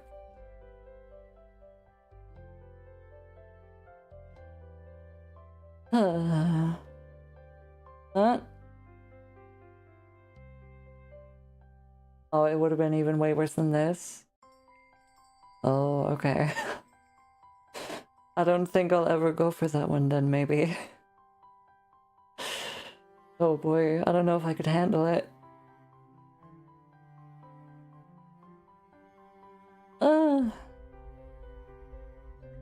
Alright. That's where I'll leave things off today. 2 times worse than this? Oh boy. Gotcha. At least the good ending for Nyx was nice.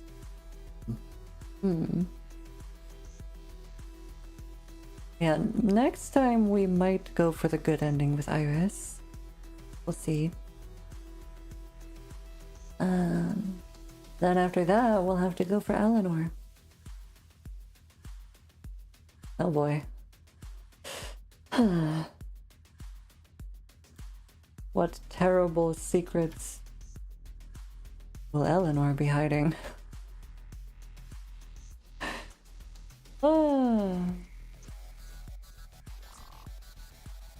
then. Let's see, yeah. Nixie was not the only yandere in this game. I don't know Victoria's bad ending, but I'm hoping that she's not secretly a yandere.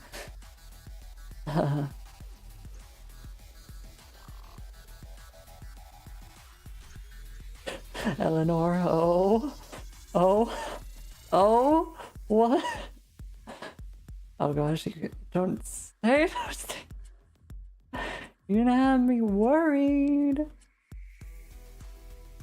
Victoria's bad ending is just sad. You can't do this to me. Yes. You can't do this to me. Anyway. I gotta get going.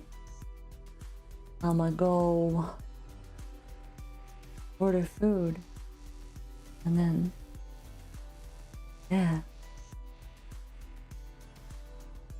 There's a movie we wanted to watch. Perhaps movies. We'll see. Oh, whatever we do. I hope y'all have a good night. I hope you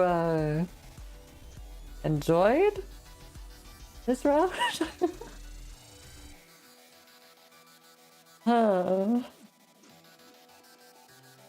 Oh boy.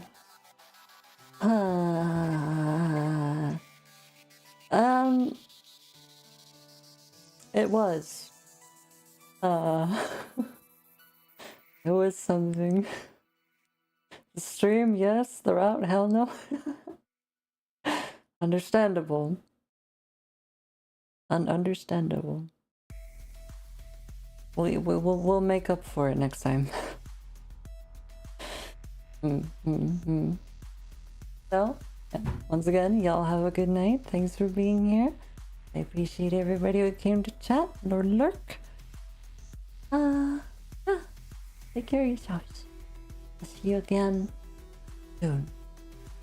Bye bye. Mwah.